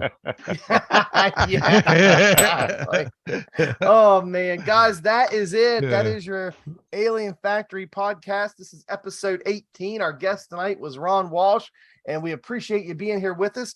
Remember, if you have not done so yet, hit that subscribe button. We appreciate all the subscriptions. Trace, I checked the numbers before the show. We were at 550 subscribers before the show, so maybe we'll pick some up during the show. And if you guys haven't done so yet, please hit that subscribe button. We appreciate it very much. Bell icons down there, you click that, and that'll get you notified anytime that we put up new content here on the channel. And just like the description, or just like the notes and the setups, always get down and check out our description. All kind of cool stuff down there for y'all. And if you guys have run the same iRacing paint for a long time and it's become part of who you are in iRacing, and you like to get a physical diehard model made of that, there's I'm going to do that. I'm going to get one. I want to get one. Yeah, Robert's going to get one of his Wrangler Yeah, car. that sounds Anyway, like something I'd like.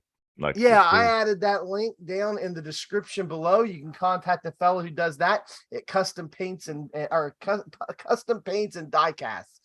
Is a Facebook link down there. You can get a hold of him.